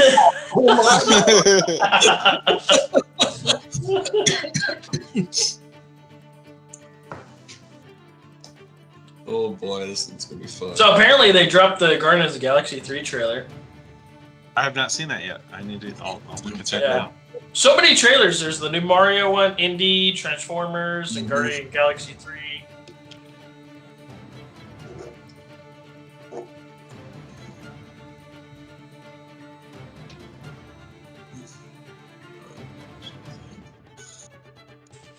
Just from here, I guess probably after here, Moesco was a little too powerful for us, so I guess we would be heading to deal with the dragon, I would imagine, next. Is this I think we was need it to. Thunder I think we need to Thing take or care of the whatever? dragon next. Yeah. I don't know This- that we want to be doomed to repeat history. Yeah. Exactly, like this is somebody that the part we knew, like now. Oh, the dragon's taking somebody personal now. No. Mhm. Well, so we do need to, we need to kill the dragon in order to get the orcs on our side, though. That's true. Yeah. Dragon first, orc army, then Moesco. Yeah. Ooh. Okay. So that last part. Oh. Dragon. Orcs, Moesco. So the orcs who aren't with Talos, like you guys experienced, they are really anti Moesco. Yeah. And Talos. It's almost like a personal. It's more personal than like another race, like a interspecies like grudge. This is like you're taking our own, and you're turning them against us. Like this is worse than that. Worse than just a normal enemy. Here we go.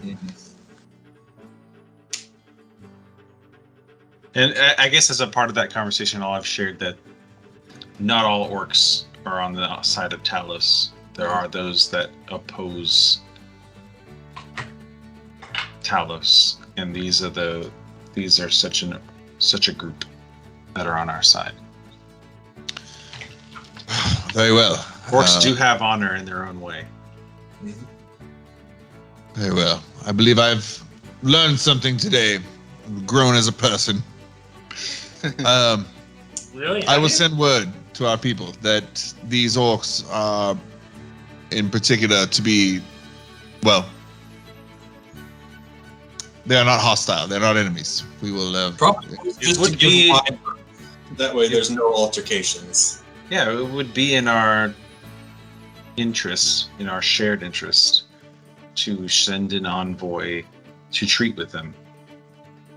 Let them know that they are not in danger, that they may gather their number safely, as long as certain treaty is met.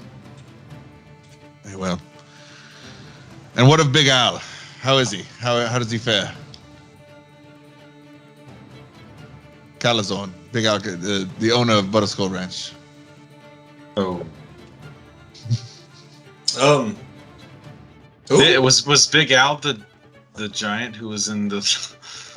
Yeah, he was the lake, body that you guys did not Because investigate at all. he did not Is it do well.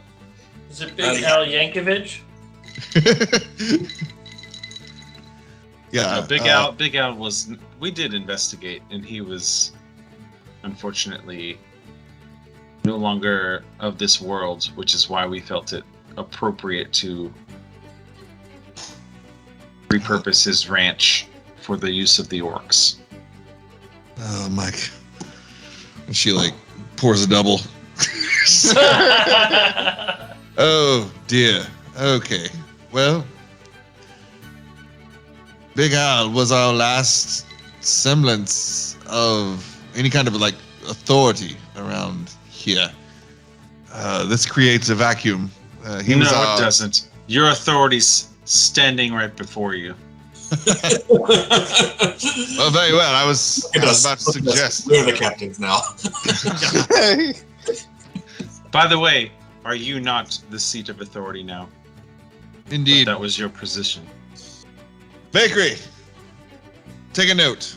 And she's going to turn around and pull out. There's a ceremonial sword standing above the fireplace behind her. She's going to take it down. Or no, wait. Sorry, she has a. Yes, no, still that. It's a rapier. This happens to be a rapier. Okay. That. It's not important except for me. Anyway, she just like the what's it called, the knighting ceremony with the on the shoulder. Yeah. And Bakery, take account.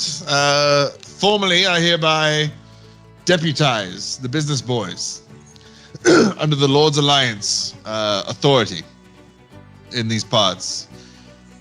Big Al was he was retired. That's how like fringe we were already operating, and then now he's gone. So yes, you boys, I put our faith in you. This is. You seem to know what you're doing. I hope you do. Have you heard from the Storm Force 5?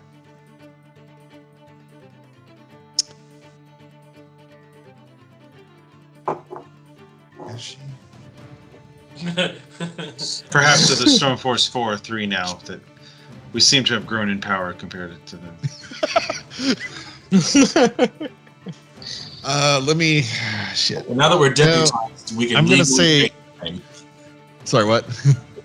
Oh, now that we're deputized, we will legally change their name. Oh. I don't. So out of a game. Sorry. I don't think she would have. they've not had Stormforce 5's with contact. Sarissa right now. They're out. They are doing a thing that has not come up again yet. They're with Sarissa right now. They're They're with the Storm Giants. Yes. Okay. Okay. Yeah. If I remember correctly, they left. Yeah. And have I not think come they back did into leave town. them. Okay. Gotcha.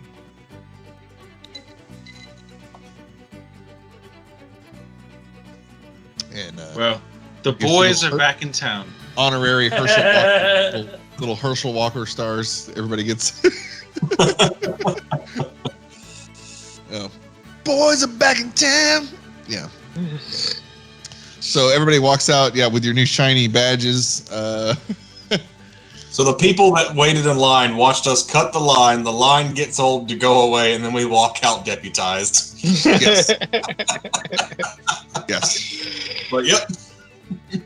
I mean, what like townsfolk is gonna see our group all Yeah. armored up and all that, and be like, "Yeah, we're gonna make them wait." Exactly.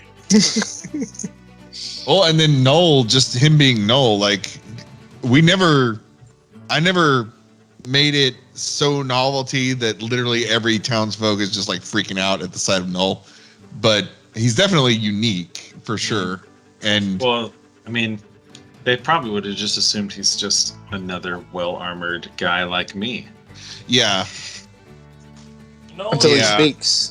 yeah, the face though is Null's 'cause just a person's soul attached to a piece of armor.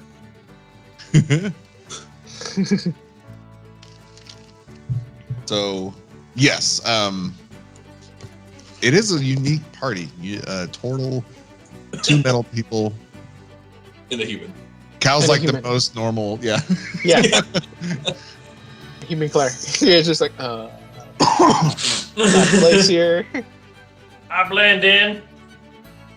Human cleric who can walk through battle unscathed and while healing people. Oh, except my first battle. Damn, that first battle. I went down. Okay, so Hard. so you guys leave Dara's office then Yeah. after that? Okay. I don't think. No, she's gonna keep that as a thing. Okay, cool.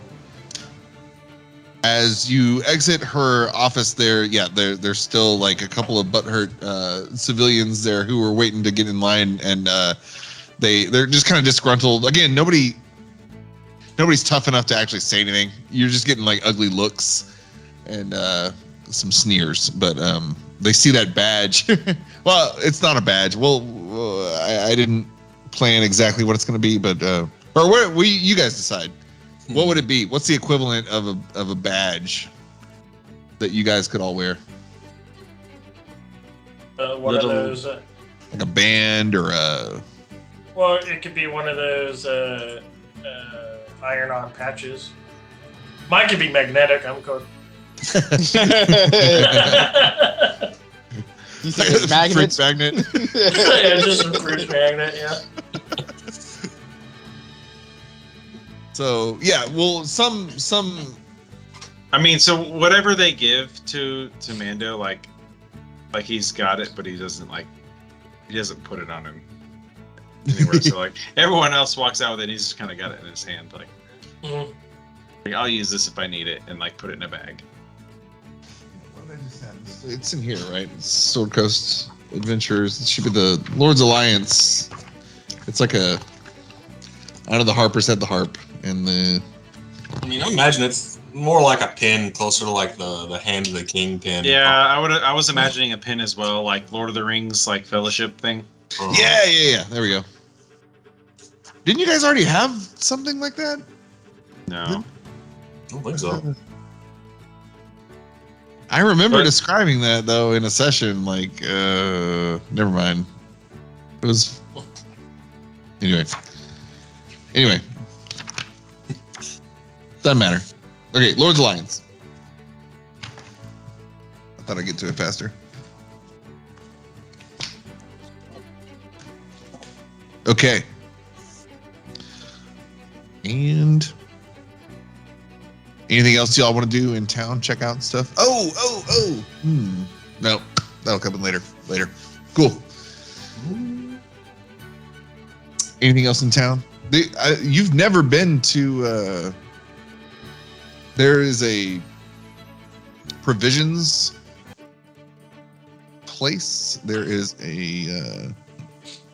I also haven't made it public. Lion Shield Coster. That's the kind of the trade emporium place here. Cal sort of wants to find a shield. Cal needs Oh. a shield, We have many of those we could have given you at one point. right?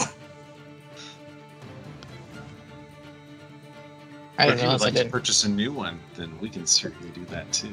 Okay. Because I don't have any money on my character. We have like I, $5,000. Yeah, that's what I'm saying. I think it's become between us all, but I'm like, my character right now doesn't have any money. He's broke.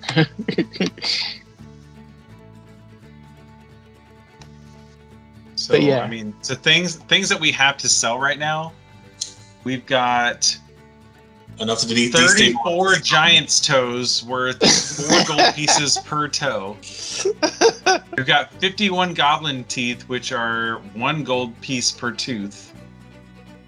9 boar tusks, which are 2 gold piece per 2 boar's hide, which is 10 GP per 2 direwolf's hide, 10 GP per 16 direwolf teeth, which don't have a value associated with it. We can craft them into to arrows if we want. 2 spirit cloth, which can be crafted into a bag of holding, or just sell it for 200 GP per. Which, why would we do that? Because we can have another bag of holding. Yeah. We need to dedicate some of our downtime towards me crafting a lot of this stuff. Yeah, especially that bag of holding. Well, yeah, I need to craft the bag of holding. I can probably make the arrows. Like, I can use my artificer's tools, and especially my all-purpose tool now that I can use that, because that gives me proficiency in any tool to go and like craft a lot of this stuff. So, we also, well, I've got a huge list of inventory of what we've sent to the orc army. Yeah.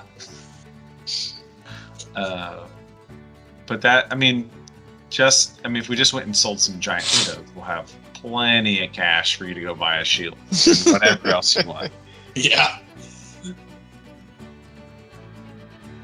Do we need to go roleplay bringing our sack of giant's toes? Money, please. Like, you're like, oh no, there's more, and just sack. Keep bringing out a sack after sack. Giant toe. Each bag holds 4. We could, but that sounds exhausting. Yeah. So, if you want to work out the math, and then I can do that.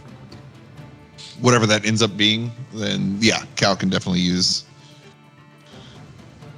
34 giant's toes times 4 gold is 136 gold, plus 51 goblin teeth.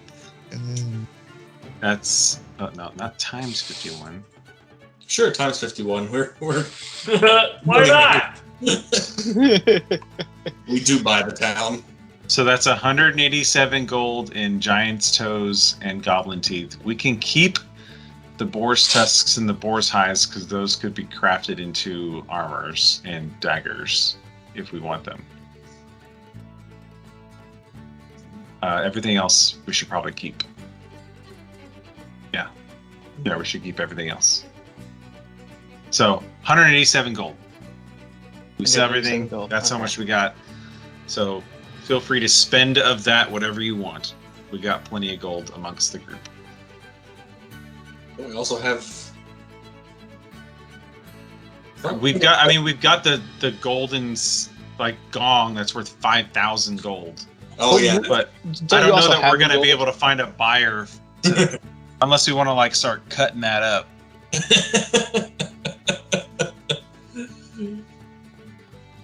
just break off a piece. There you go. And we all like I have also laid claim to 2 full suits of ornate plate armor that I want to work onto Null's body at some point.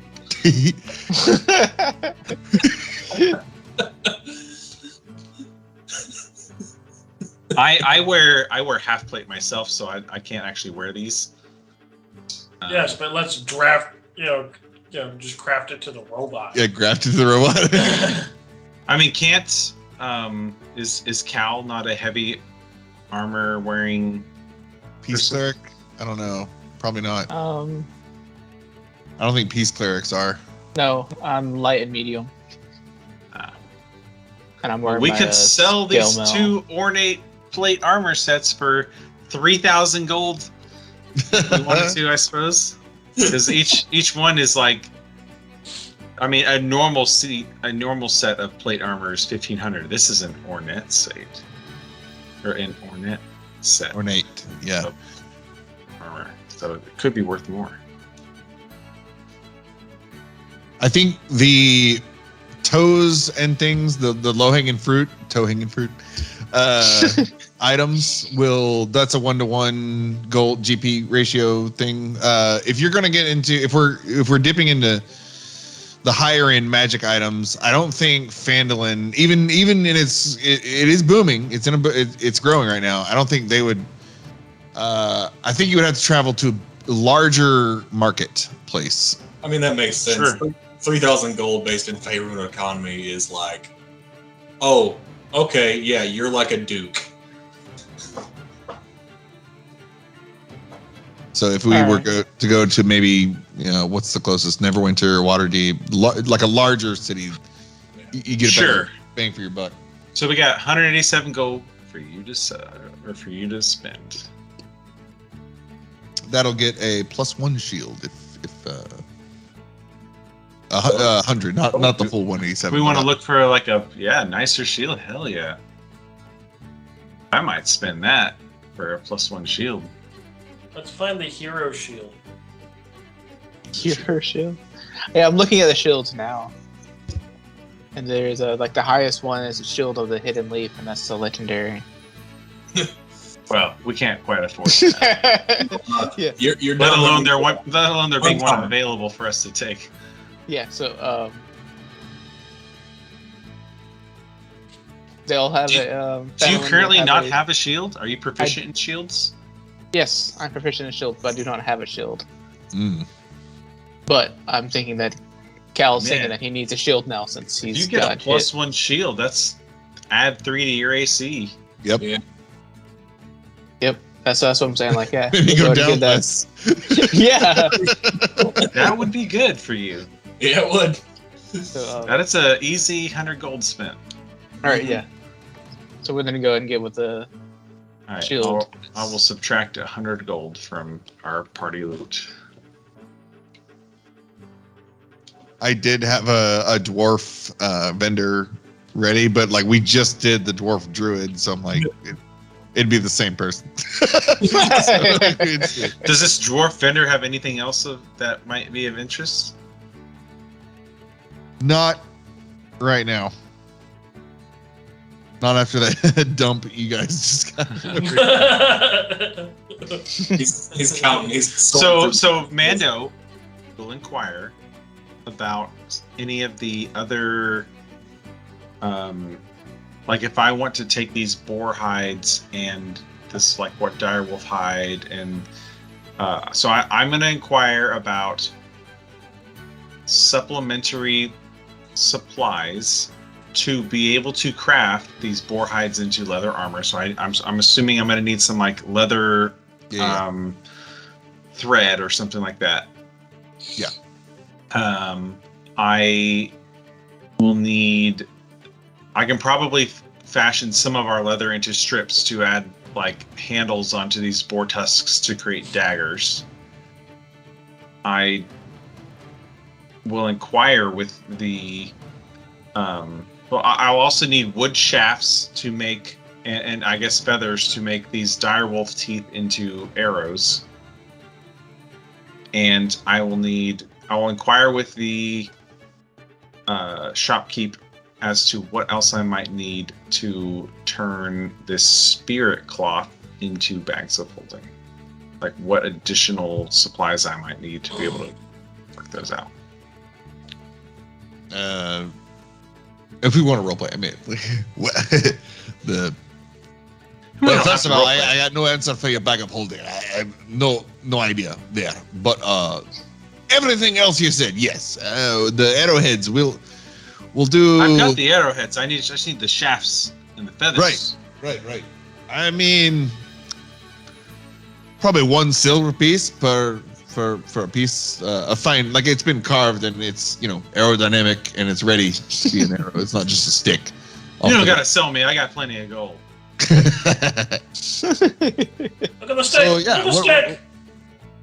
what are we thinking? Like, how many quivers? How many I have arrows? 16 arrowheads, so I need. Let's just say a quiver's worth, which I believe is 20. Okay. Give me some margin for error if I mess one up. All right.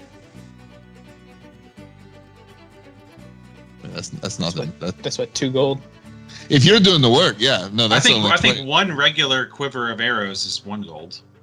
Like Yeah, that's what I'm saying. Like 1 gold and then 20 silver pieces. You're good. Okay, yeah, I'll give you 3 gold, which is the equivalent of 1 gold and 20 silver pieces. Oh, my bad. I was thinking dimes and nickels. I give you 3 gold, yeah. Cool. And I didn't mean there's nothing there. I mean, yes, there's a full. It's a full shop, and there's clearly it's more like a pawn shop vibe. There's like new items, clearly used items. Some items that are just like dog shit you wouldn't even like pay attention to. Some other customers in the room, and several looking sort of like you guys, adventurers, but no one's near the prestige or the swagger that you guys carry. So. Oh, and I inquire if there are any taxidermists.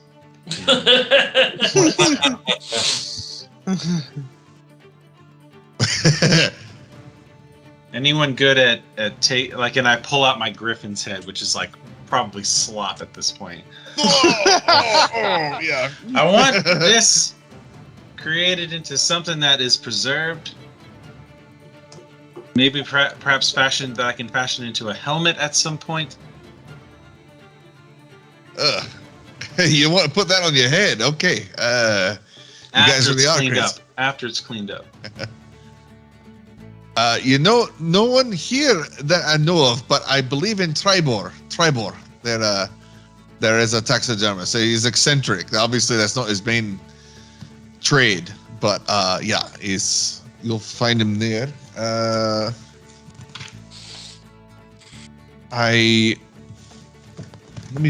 I'm sorry. I have to.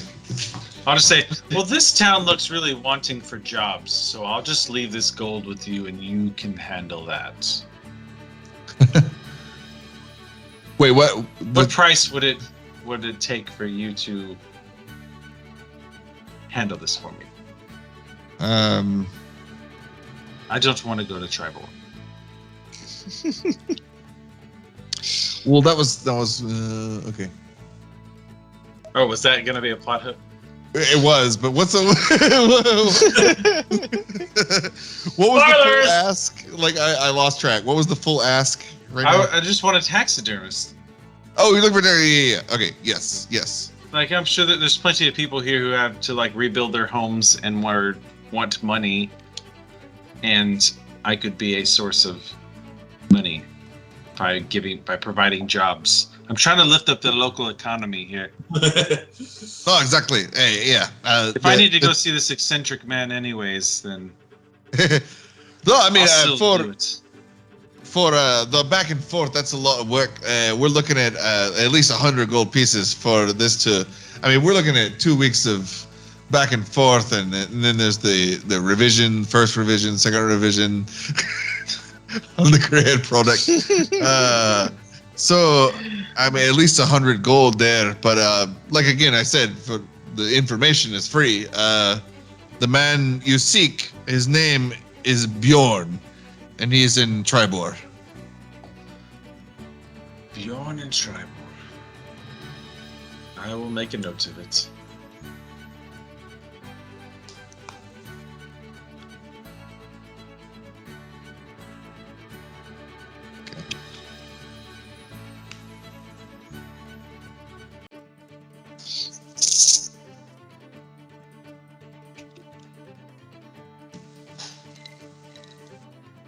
Alrighty.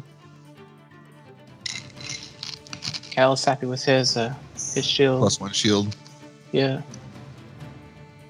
Going from a 15 to an 18, so yeah. Well, now we're cooking. I was wondering why my I'm like, why is my AC so? But I'm like, oh. You don't happen to have any shit. more of those +1 shields, do you? Fortunately, that was our best one. That's our best. You look around, and that was kind of like the prize pig of the items available in this place. The magic items that you guys have encountered are like stellar, like far beyond anything here. This is more like kind of a, you're going to like a gas station looking for like a fine wine selection. It's not gonna happen like, in this place. Yeah, I mean the elements are there. Yes, there are swords, but like you would never use them. This isn't a Bucky's. Exactly. Yeah. Get Well, your Aasimar out of here. We've come, we sold a few things, we talked to a few folks. We haven't necessarily received any directive from Lady Dara, right? Except for the urgency about the dragon. She didn't emphasize that, but she was supposed to. Go take care of the dragon. It's no longer just picking off cows and shit, and like it's attacking the town. It's getting ballsy. Yeah, exactly. So I will turn to the group and say, well, I don't know about you, but I'd love to go see Miss Neverweakened to speak of this dragon and maybe learn a little bit more about it before we go and kill it. Agreed. I need my gift. Damn. I go back to the shop.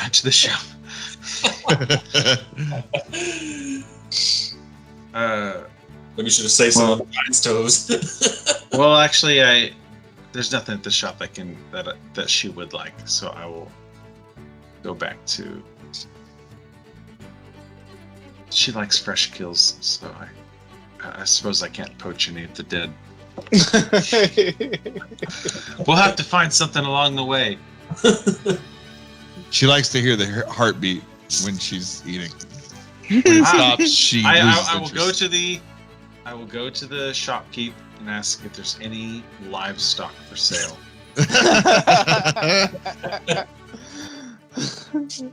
Yeah. So he would. I mean, we don't have to roleplay all this. He would like direct you to another vendor, but like we don't have to do that. Yes, Okay. there are not a lot because The other dragon's been eating them. well that. And also, I mean, they've just been purchased. Like What's they the largest piece of livestock you've got, sir? Ooh, okay. That would be the Auroch. A camel. An auroch, yeah. Give me that. It's a bull, right? Yep. I will take one. Yeah, they'll direct around. Bring out Ari, and he comes around the corner, and it's this bull, bigger than any bull you've ever seen, and the musculature on this is like some kind of like exaggerated statuesque physique, almost like Dwayne the Rock Johnson of bulls. Comes around the corner, cool. Like this would be our largest livestock here, and very healthy too. What is your price? Damn. Oh well, Ari here. I mean, he's our prize. That he like many things. No, I mean, what? Hold on. What's a reasonable? Let me real quick. I want to say something high, but not stupid.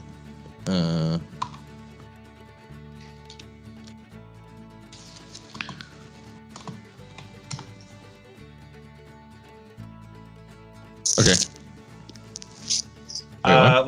So a camel is 50 gold, a horse is like a draft horse is 50 gold, a riding horse is 75 gold, ponies 30 gold, war horse is 400. 400. But so these are mounts 200. though. These aren't like just draft. Like if it's just a bull. Yeah, but he's a big bull. These are like trained mounts. We'll say 150 for this bull. No, that's still too high. 50, just 50. Okay. Well, 50 gold. it's out of our right now. It's out of our party loot inside of Mando's personal stash of 40 gold. So I'll drain my personal stash, which is down to 0. Gold out of party loot. Ari the Aura.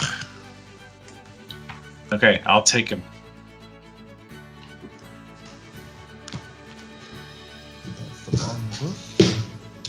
Good. And now Greg has seen a really muscular bull. Yeah, yeah. You've seen a jacked bull now. There we go. I'll take Ari and start leading him towards And any Neverweakened. T-Rex is back there. So he's huge, but he seems to be really friendly. Once you kind of take his reins around him, or he's got like a strap, not reins, but he's It'd be like a yoke. yeah, the, a yoke. or the nose lead. No, not the nose ring. He does have that though. No, but you pull it. He kind of. It's not aggressive, but he's just so large. If he moves even slightly, quick, it's kind of jolting. But when you take his yoke, he instantly shoves his head over by you and like kind of gives you that wet sniff, that rub down and not like kisses like a dog would, but just kind of one big lick on your face or your helmet in this case, and then Oh, just you're gonna do swimming me. But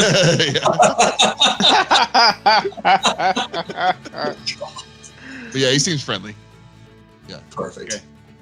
Start leading him over to Neverweakened.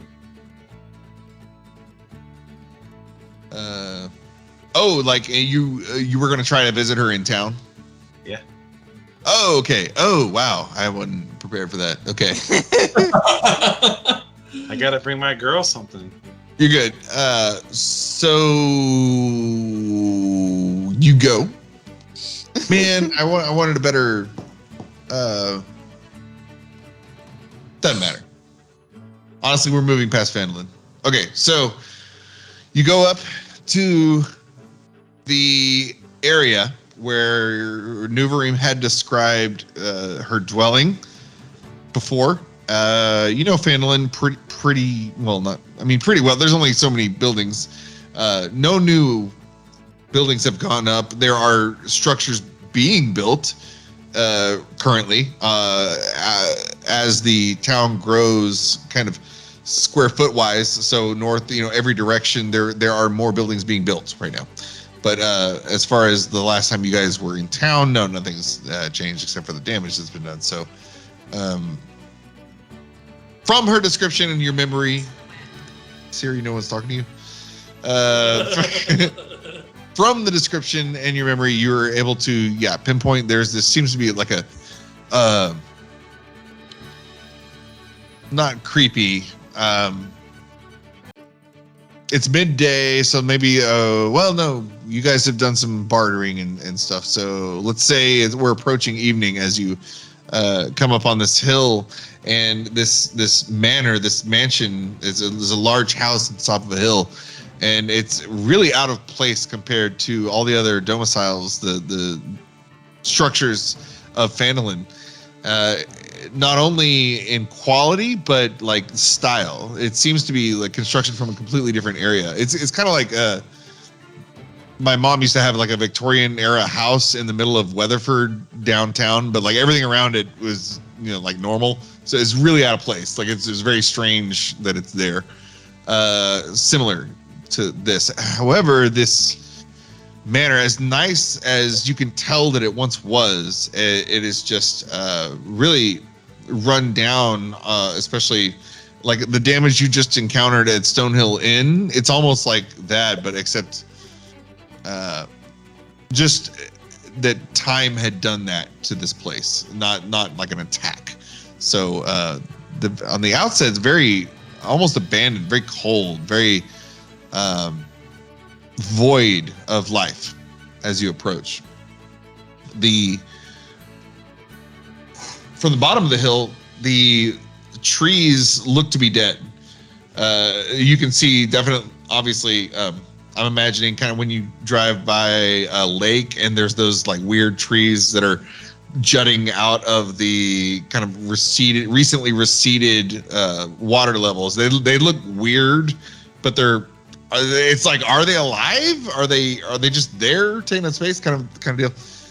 As you get closer, these dark silhouettes of these trees just kind of upon closer inspection, as you guys make your way toward the entrance of this house, it's not dead. There's actually, when you get closer, there's in fact a lot of fungal type life. The druids here, you guys will particularly take notice. There's life is teeming on this hill. It's funny because you wouldn't know it unless you're like right up on it, so the off-putting, very eerie. What's the word? I'm learning how to choose. Oh my god! Shut up! Took the watch off. Okay. She really wants to play. Stop trying to make fetch happen, Siri. Yes. She's learning. Not gonna happen. Yeah. Man, that really broke my conversation. So. As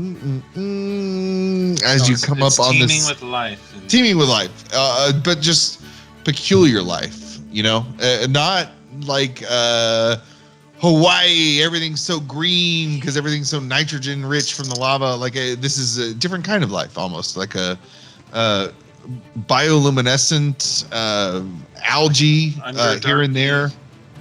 Yes, yeah. What are they called? Little nematodes, little glowing things. Like a really close inspection, you could tell these things.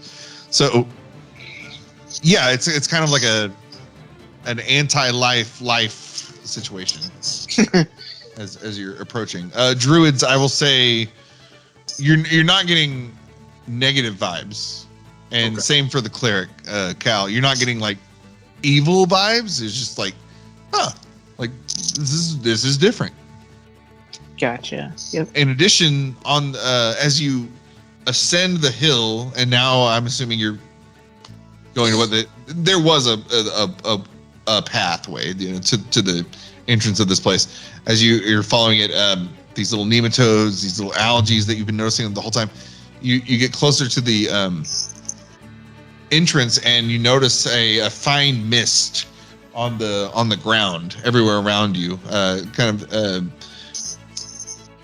almost like a dry ice vibe. It's coming out of the house itself. This is not noticeable until you're right up on it. In addition, lots of corpses. You'll see some cultist corpses, some adventurer corpses, farmer corpses. Remaining, and these aren't full corpses. These are you'll see like one of them just like a skeleton still wearing the clothes. There'll be like a completely what's the exsanguinated body? It's just like deflated next to it. Just like, so in the midst of all this, like it's like a juxtaposition. You're seeing all this like unique, peculiar life in addition to side by side with all this like horrific death and like aftermath of feeding scenes. What might be. And there is an entrance ahead of you. I lead everything into the entrance. I wish, damn it. I wish this had happened at a different time because I need her to be somewhere else right now. So, well, if she's not here, then that's like, yeah, I mean, she's not here. She's not here. She's not here. We leave the cow and go on. As leave you the cow walk inside. yeah, With a note. It's inscribed into the cow.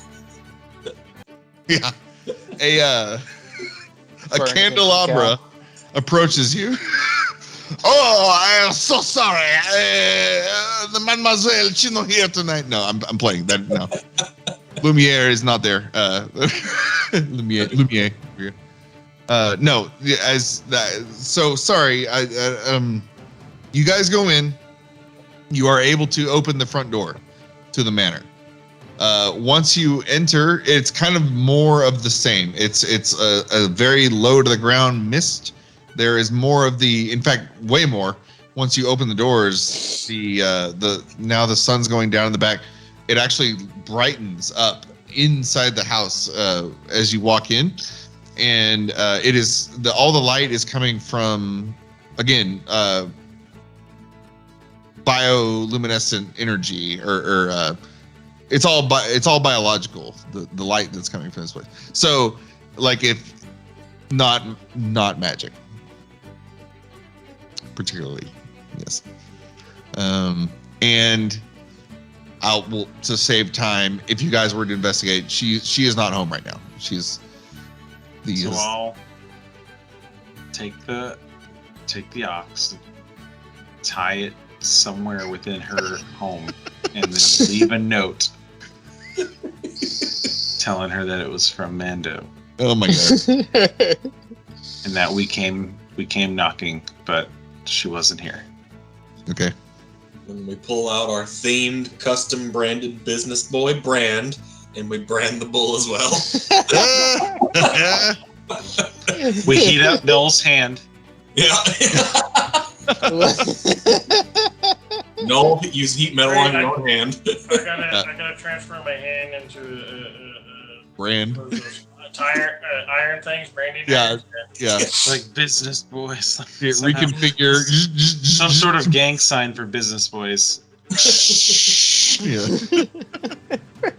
Just the middle finger. Yeah. And then we move on. Yeah. Capital B's back to back with a middle finger in the middle. Like ridiculous. No, you've got the middle finger, and then you get a bow tie like we're. Your business. There you go. Business Business time. Cool. 100th mana. So, yes.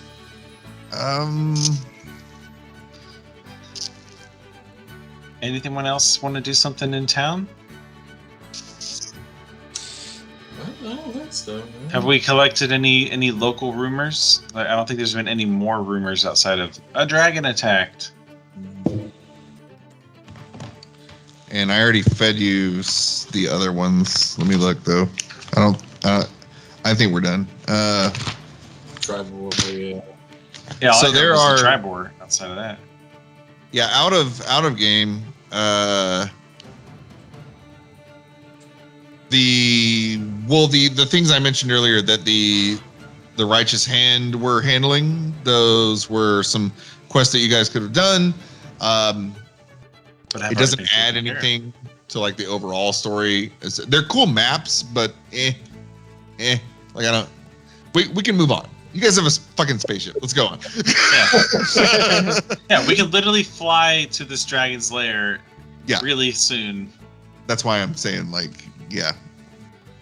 And so yeah. We can. Do we want to go make a pit stop in Tribor? Find out what's going on there. Drive up or fly up to Butterskull. Let them know we're ready to mount an attack against the Icespire dragon. Yeah, it feels like a good course of action. Yes. And then we can plan our attack on the dragon as well. Yeah, we can yeah. SEAL Team 6 some orcs in there, as well as have the reinforcements on the march. How many people can we fit on the ship? Not sure. It's not an army. No, I think I mean if we're realistically gonna try and take on the dragon, we don't want a whole army. We want like SEAL Team 6, like let's pick your elite orcs, and we'll all go together to kill this dragon, and then That way, you're not endangering your whole people, and we have an army to fight Talos. Yeah, we were like, give us. We need your 5 best. So let's do that. Let's go fly to Tribor. Find out what's going on there. Let me get my head taxidermied, I guess, for less than 100 gold.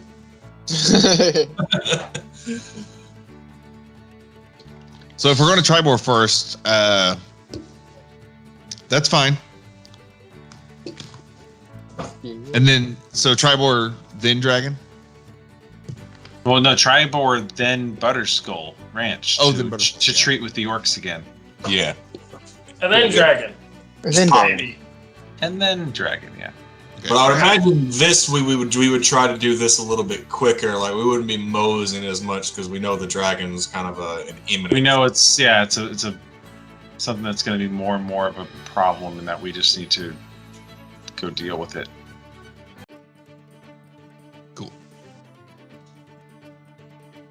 Cool. All right. Well, good for now. So next session, I'll be ready for. We're going for Tribor, Butterskull, Dragon. Yeah, create up a few elite orcs for us to recruit. Yes. Maybe we'll hold tryouts. There we go. That'd be cool. I mean, I do have a particular half-orc in my player history that would be cool to use. My player character. Fatima makes a resurgence. Oh yes. Has her haunting been subsided since then? Yeah, she's We crazy. all make 2 level 4 orcs, and then we put it. Yeah, we end up just playing this episode as a one shot of we're all orcs trying to reclaim their home.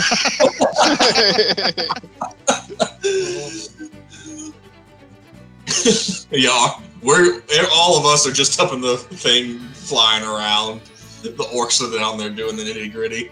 Just generals, yeah. You're just coming. Okay, go over here. Right.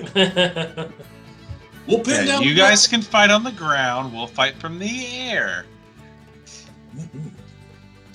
Oh yeah. I can't wait. This Dragon Slayer Greatsword's gonna get used pretty soon.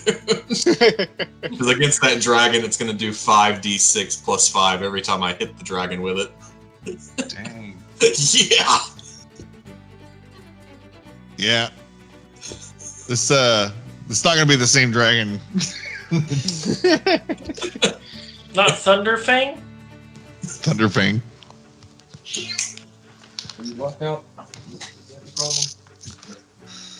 Cool.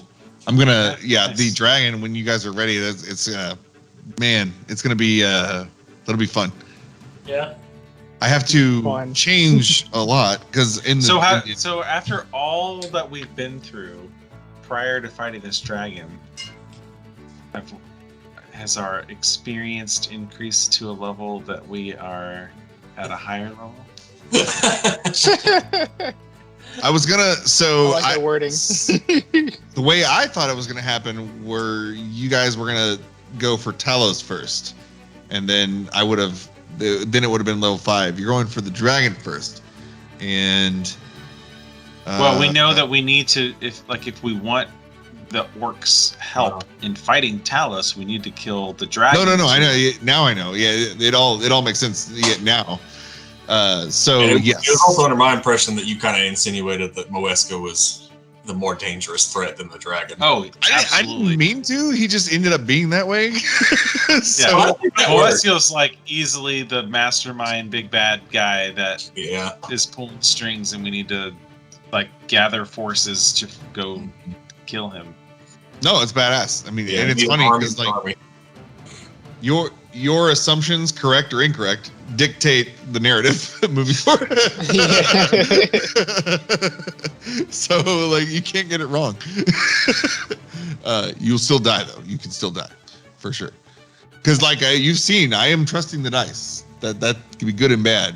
So I am. Live and die. This by is the awesome. dice. I trust the dice. So I'm hearing level up. So let's do level up. Level 5. Yeah. Level 5. All right. Bum, bum, bum, bum. Yeah. Are we taking a long rest as we're traveling?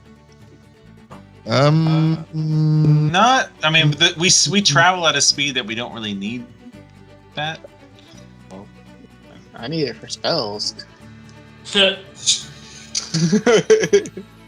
Intentionally, if you guys want to build in a long rest before Tribor, then yeah.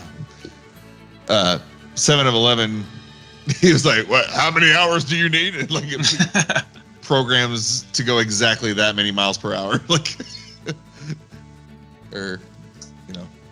I mean, I would think we do Tribor, and then we go to Butterskull, recruit, come up with a plan of action, rest up before the fight. And Yeah, I then need we're at going. least 6 hours of sleep. Yeah, I mean, we're not going to go fight the dragon without a long rest. So yeah, we'll definitely do that before we fight. It makes sense. So we'll start session 20, level 5. Bam. Yes. And I mean, that's a shitload of experience. Like I said, you guys took on the 2 Myrmidons, which are And all the hags. a level Yep. higher than the actual dragon. So it's like, Jesus Christ. Yeah, this encounter's gonna be changed. So go ahead. Read ahead. I dare you. It's not going to be the same. I've already done the Phandalin storyline, so I thought you did Lost Mines of Phandelver, though. That's like pretty different, yeah, right? yeah, It's very different, yeah. the Lost Mines, yeah. So We We go dealt ahead. with a dragon. Yeah, the green dragon, right? it is. Yeah. I have. Oh boy, Greg's coming online now. So yeah, let's describe. Do you guys want to talk about what you're doing? oh yeah, I don't know. I think I just turned level 5 and that's it.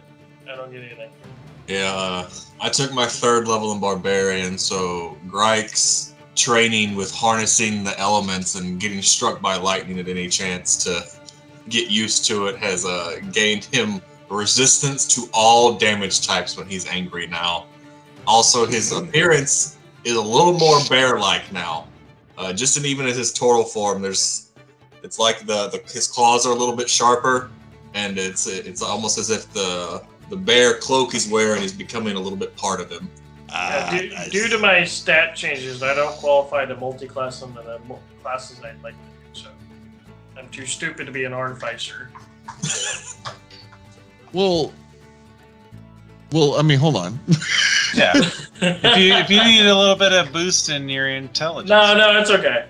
I'll take the level up for what it is. Well, if you wanted to do that, then that's Did you plan to do that? No, it was an idea a little bit ago because it'd be cool to be an artificer druid robot. I mean, yeah. I mean, Yeah, so do that. Because my 5th level is Mando is just hamming it out with all this new tech and figures out a way to turn make his blaster more with the combination of the dark sunblade and his blaster and his arcane ballista. Now all of his shots seem to have this they're instead of them being like a red laser, they're all a black laser now. Oh. And Yes, they okay. do, they're gonna do extra damage, and also my cantrips level up, so extra damage there on top of that. Yeah. Mando's just kind of unlocked a little bit of extra firepower. Is it level 5 is when your builds really going online now, isn't it? Mine, I mean, it unlocks extra damage essentially. Yeah, there we go. That's gonna be fun. So now my cantrips, when they hit, will do, instead of doing 1d8 damage, they will do 3d8. Or I guess it would be 2d10 plus a d8. Nice. I get 3rd level spells. Fancy. And yeah, I actually need to check and see if I get increased I'm up to 46 HP. Yep. I also 43 for me, but Nice. I get one more second level spell slot. Woo! My proficiency bonus went up. Yay. So I'm up more. I got one more. So I've got a +8 to hit with most of my weapons. Ooh, shit. You're at +8 at level 5? My attacks are +11 to hit. Yeah. I like power builds are at 11 and 13 on like way higher level characters. My Well, spell attack I've is got- +8. I've got a +4 in strength, and then +3 proficiency bonus and +4 in weapon, so it's not that hard. This is fun. But just like it's gonna get harder though. the thing. This is awesome. Because I mean, judging off the Air Myrmidon fight, I'm just like excited because giants are coming, and it's like, okay, this is the gonna giants are coming. The giants are coming. It's gonna be fun. yes. It's really And fun when Greg grapples a giant. I just want to throw out, not a spoiler, but we haven't encountered any of the fire or water cultists so far. Not that I know of. Yeah, we've heard about them. I think that's the only thing. Yeah, maybe in passing. So My there's spell that. save DC is up to 17. Jeez. Your what is? My Spell spell save save DC is Nice. 17, which is Oh. pretty high for a Mine's mid a level. mine's a 16. Mine's a 15. Yeah, mine's 15 as well. But I've only got 2 levels of druid, so. All right, so yeah, I have 2 level 3 spells I can use. Yeah, now my cantrip does as much damage as my first level spell, Yeah. which is 3d8. Well, I guess if I hit with that, then I get to add an extra d8 to it, so it's actually 48. Nice. That's some damage right there. Dude, Gloreanaziel's DC is only 16. He's level 8. Okay. So my guiding bolt that I can cast at 3rd level, it's a +8 to hit, and it's 6d6 damage. Ooh. If you hit. Yeah. Well, and then I have That's the hard part. I got the mass healing word. Ooh. Nice. That's the money. Up to 6 creatures of your choice that you can see within range gain hit points equal to 1d4 plus spellcasting ability modifier. It's gonna come in handy for that breath weapon.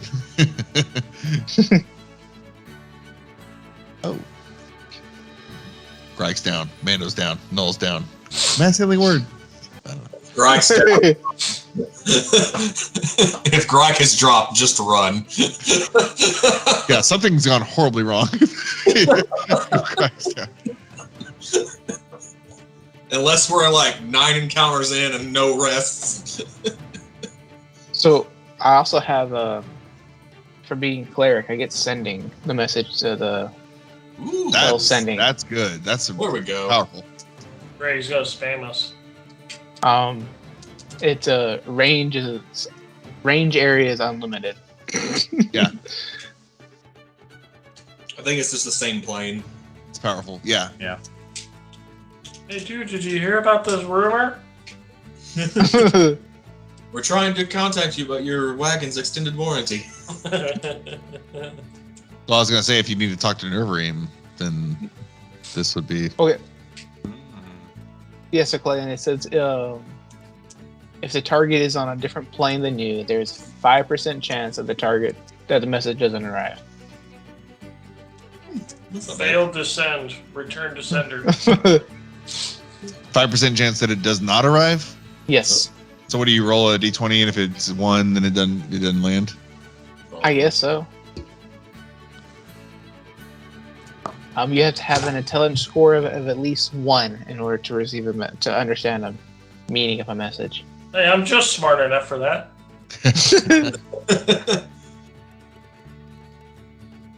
Yes, this can be fun.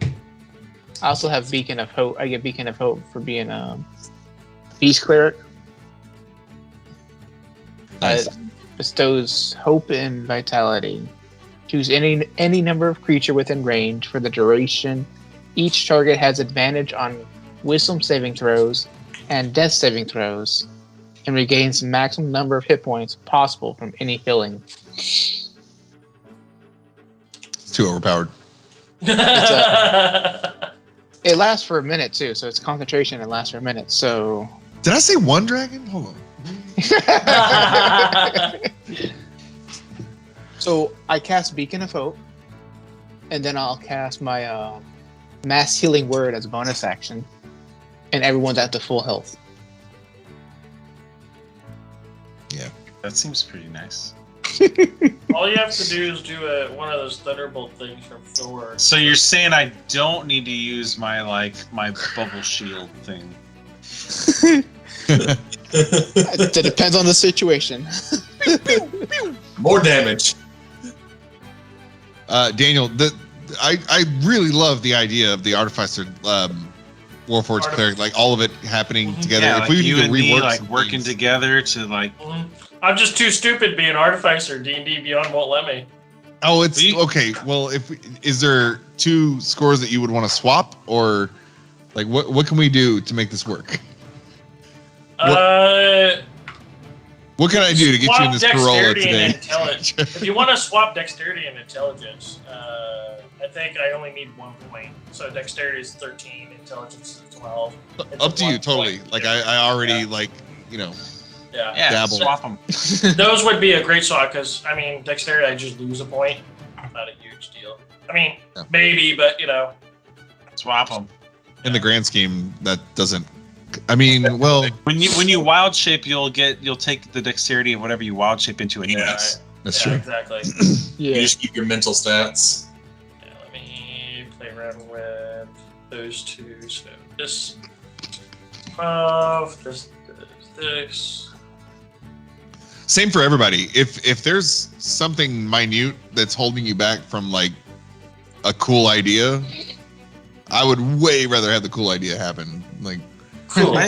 I feel like Mando is limited by only having 2 arms. I really love with 4. Mhm. Right? And that's what I wanted too. One more feat and Greg will really be doing what I Give want. me 2 arms and I have my General Grievous mode. yes. They're gonna just start a smoking habit.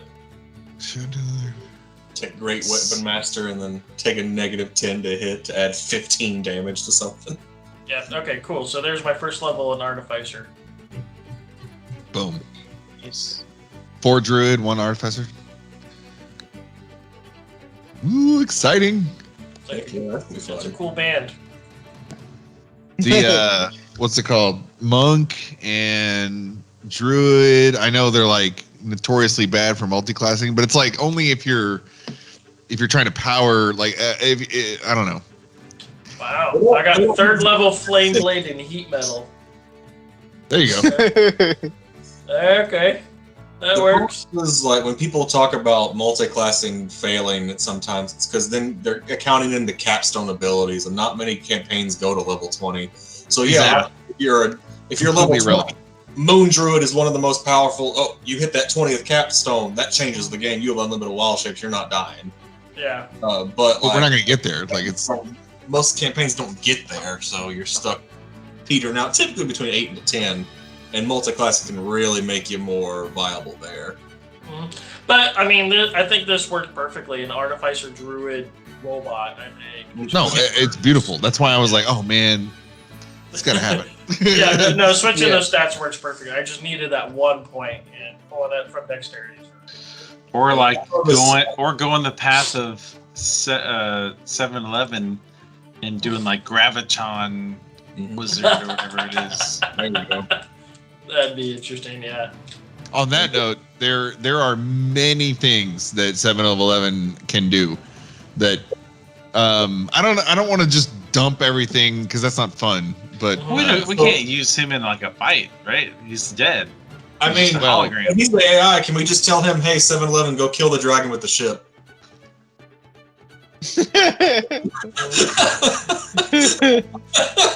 I mean, Autopilot, kill it. story-wise, no, we can't do that. On paper, let me look. Let me look.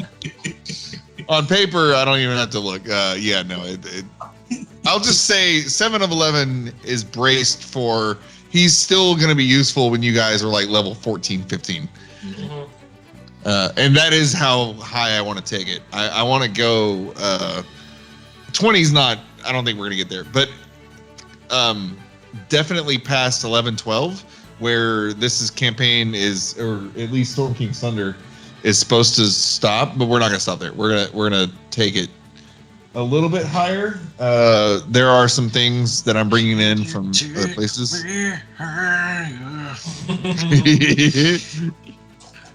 But yeah, this is fun. Hope you guys are having fun. Oh, I am having fun. Oh, This is yeah. gonna be great because now I get to pick some of my artificer spells and go with that. Now I got like the 3rd level cool spells, and I've even added. There's like things like I haven't even been able to try, like primal savagery or contagial. I have those. So. Well, one more level and Grike can't die from falling. One more level, I'll have enough HP that I'll cap out fall damage. It won't Yeah, actually just die from yeah, falling. but not for lack of trying. Oh, absolutely not. Keep jumping off stuff. Hey, here's a bird. Boink.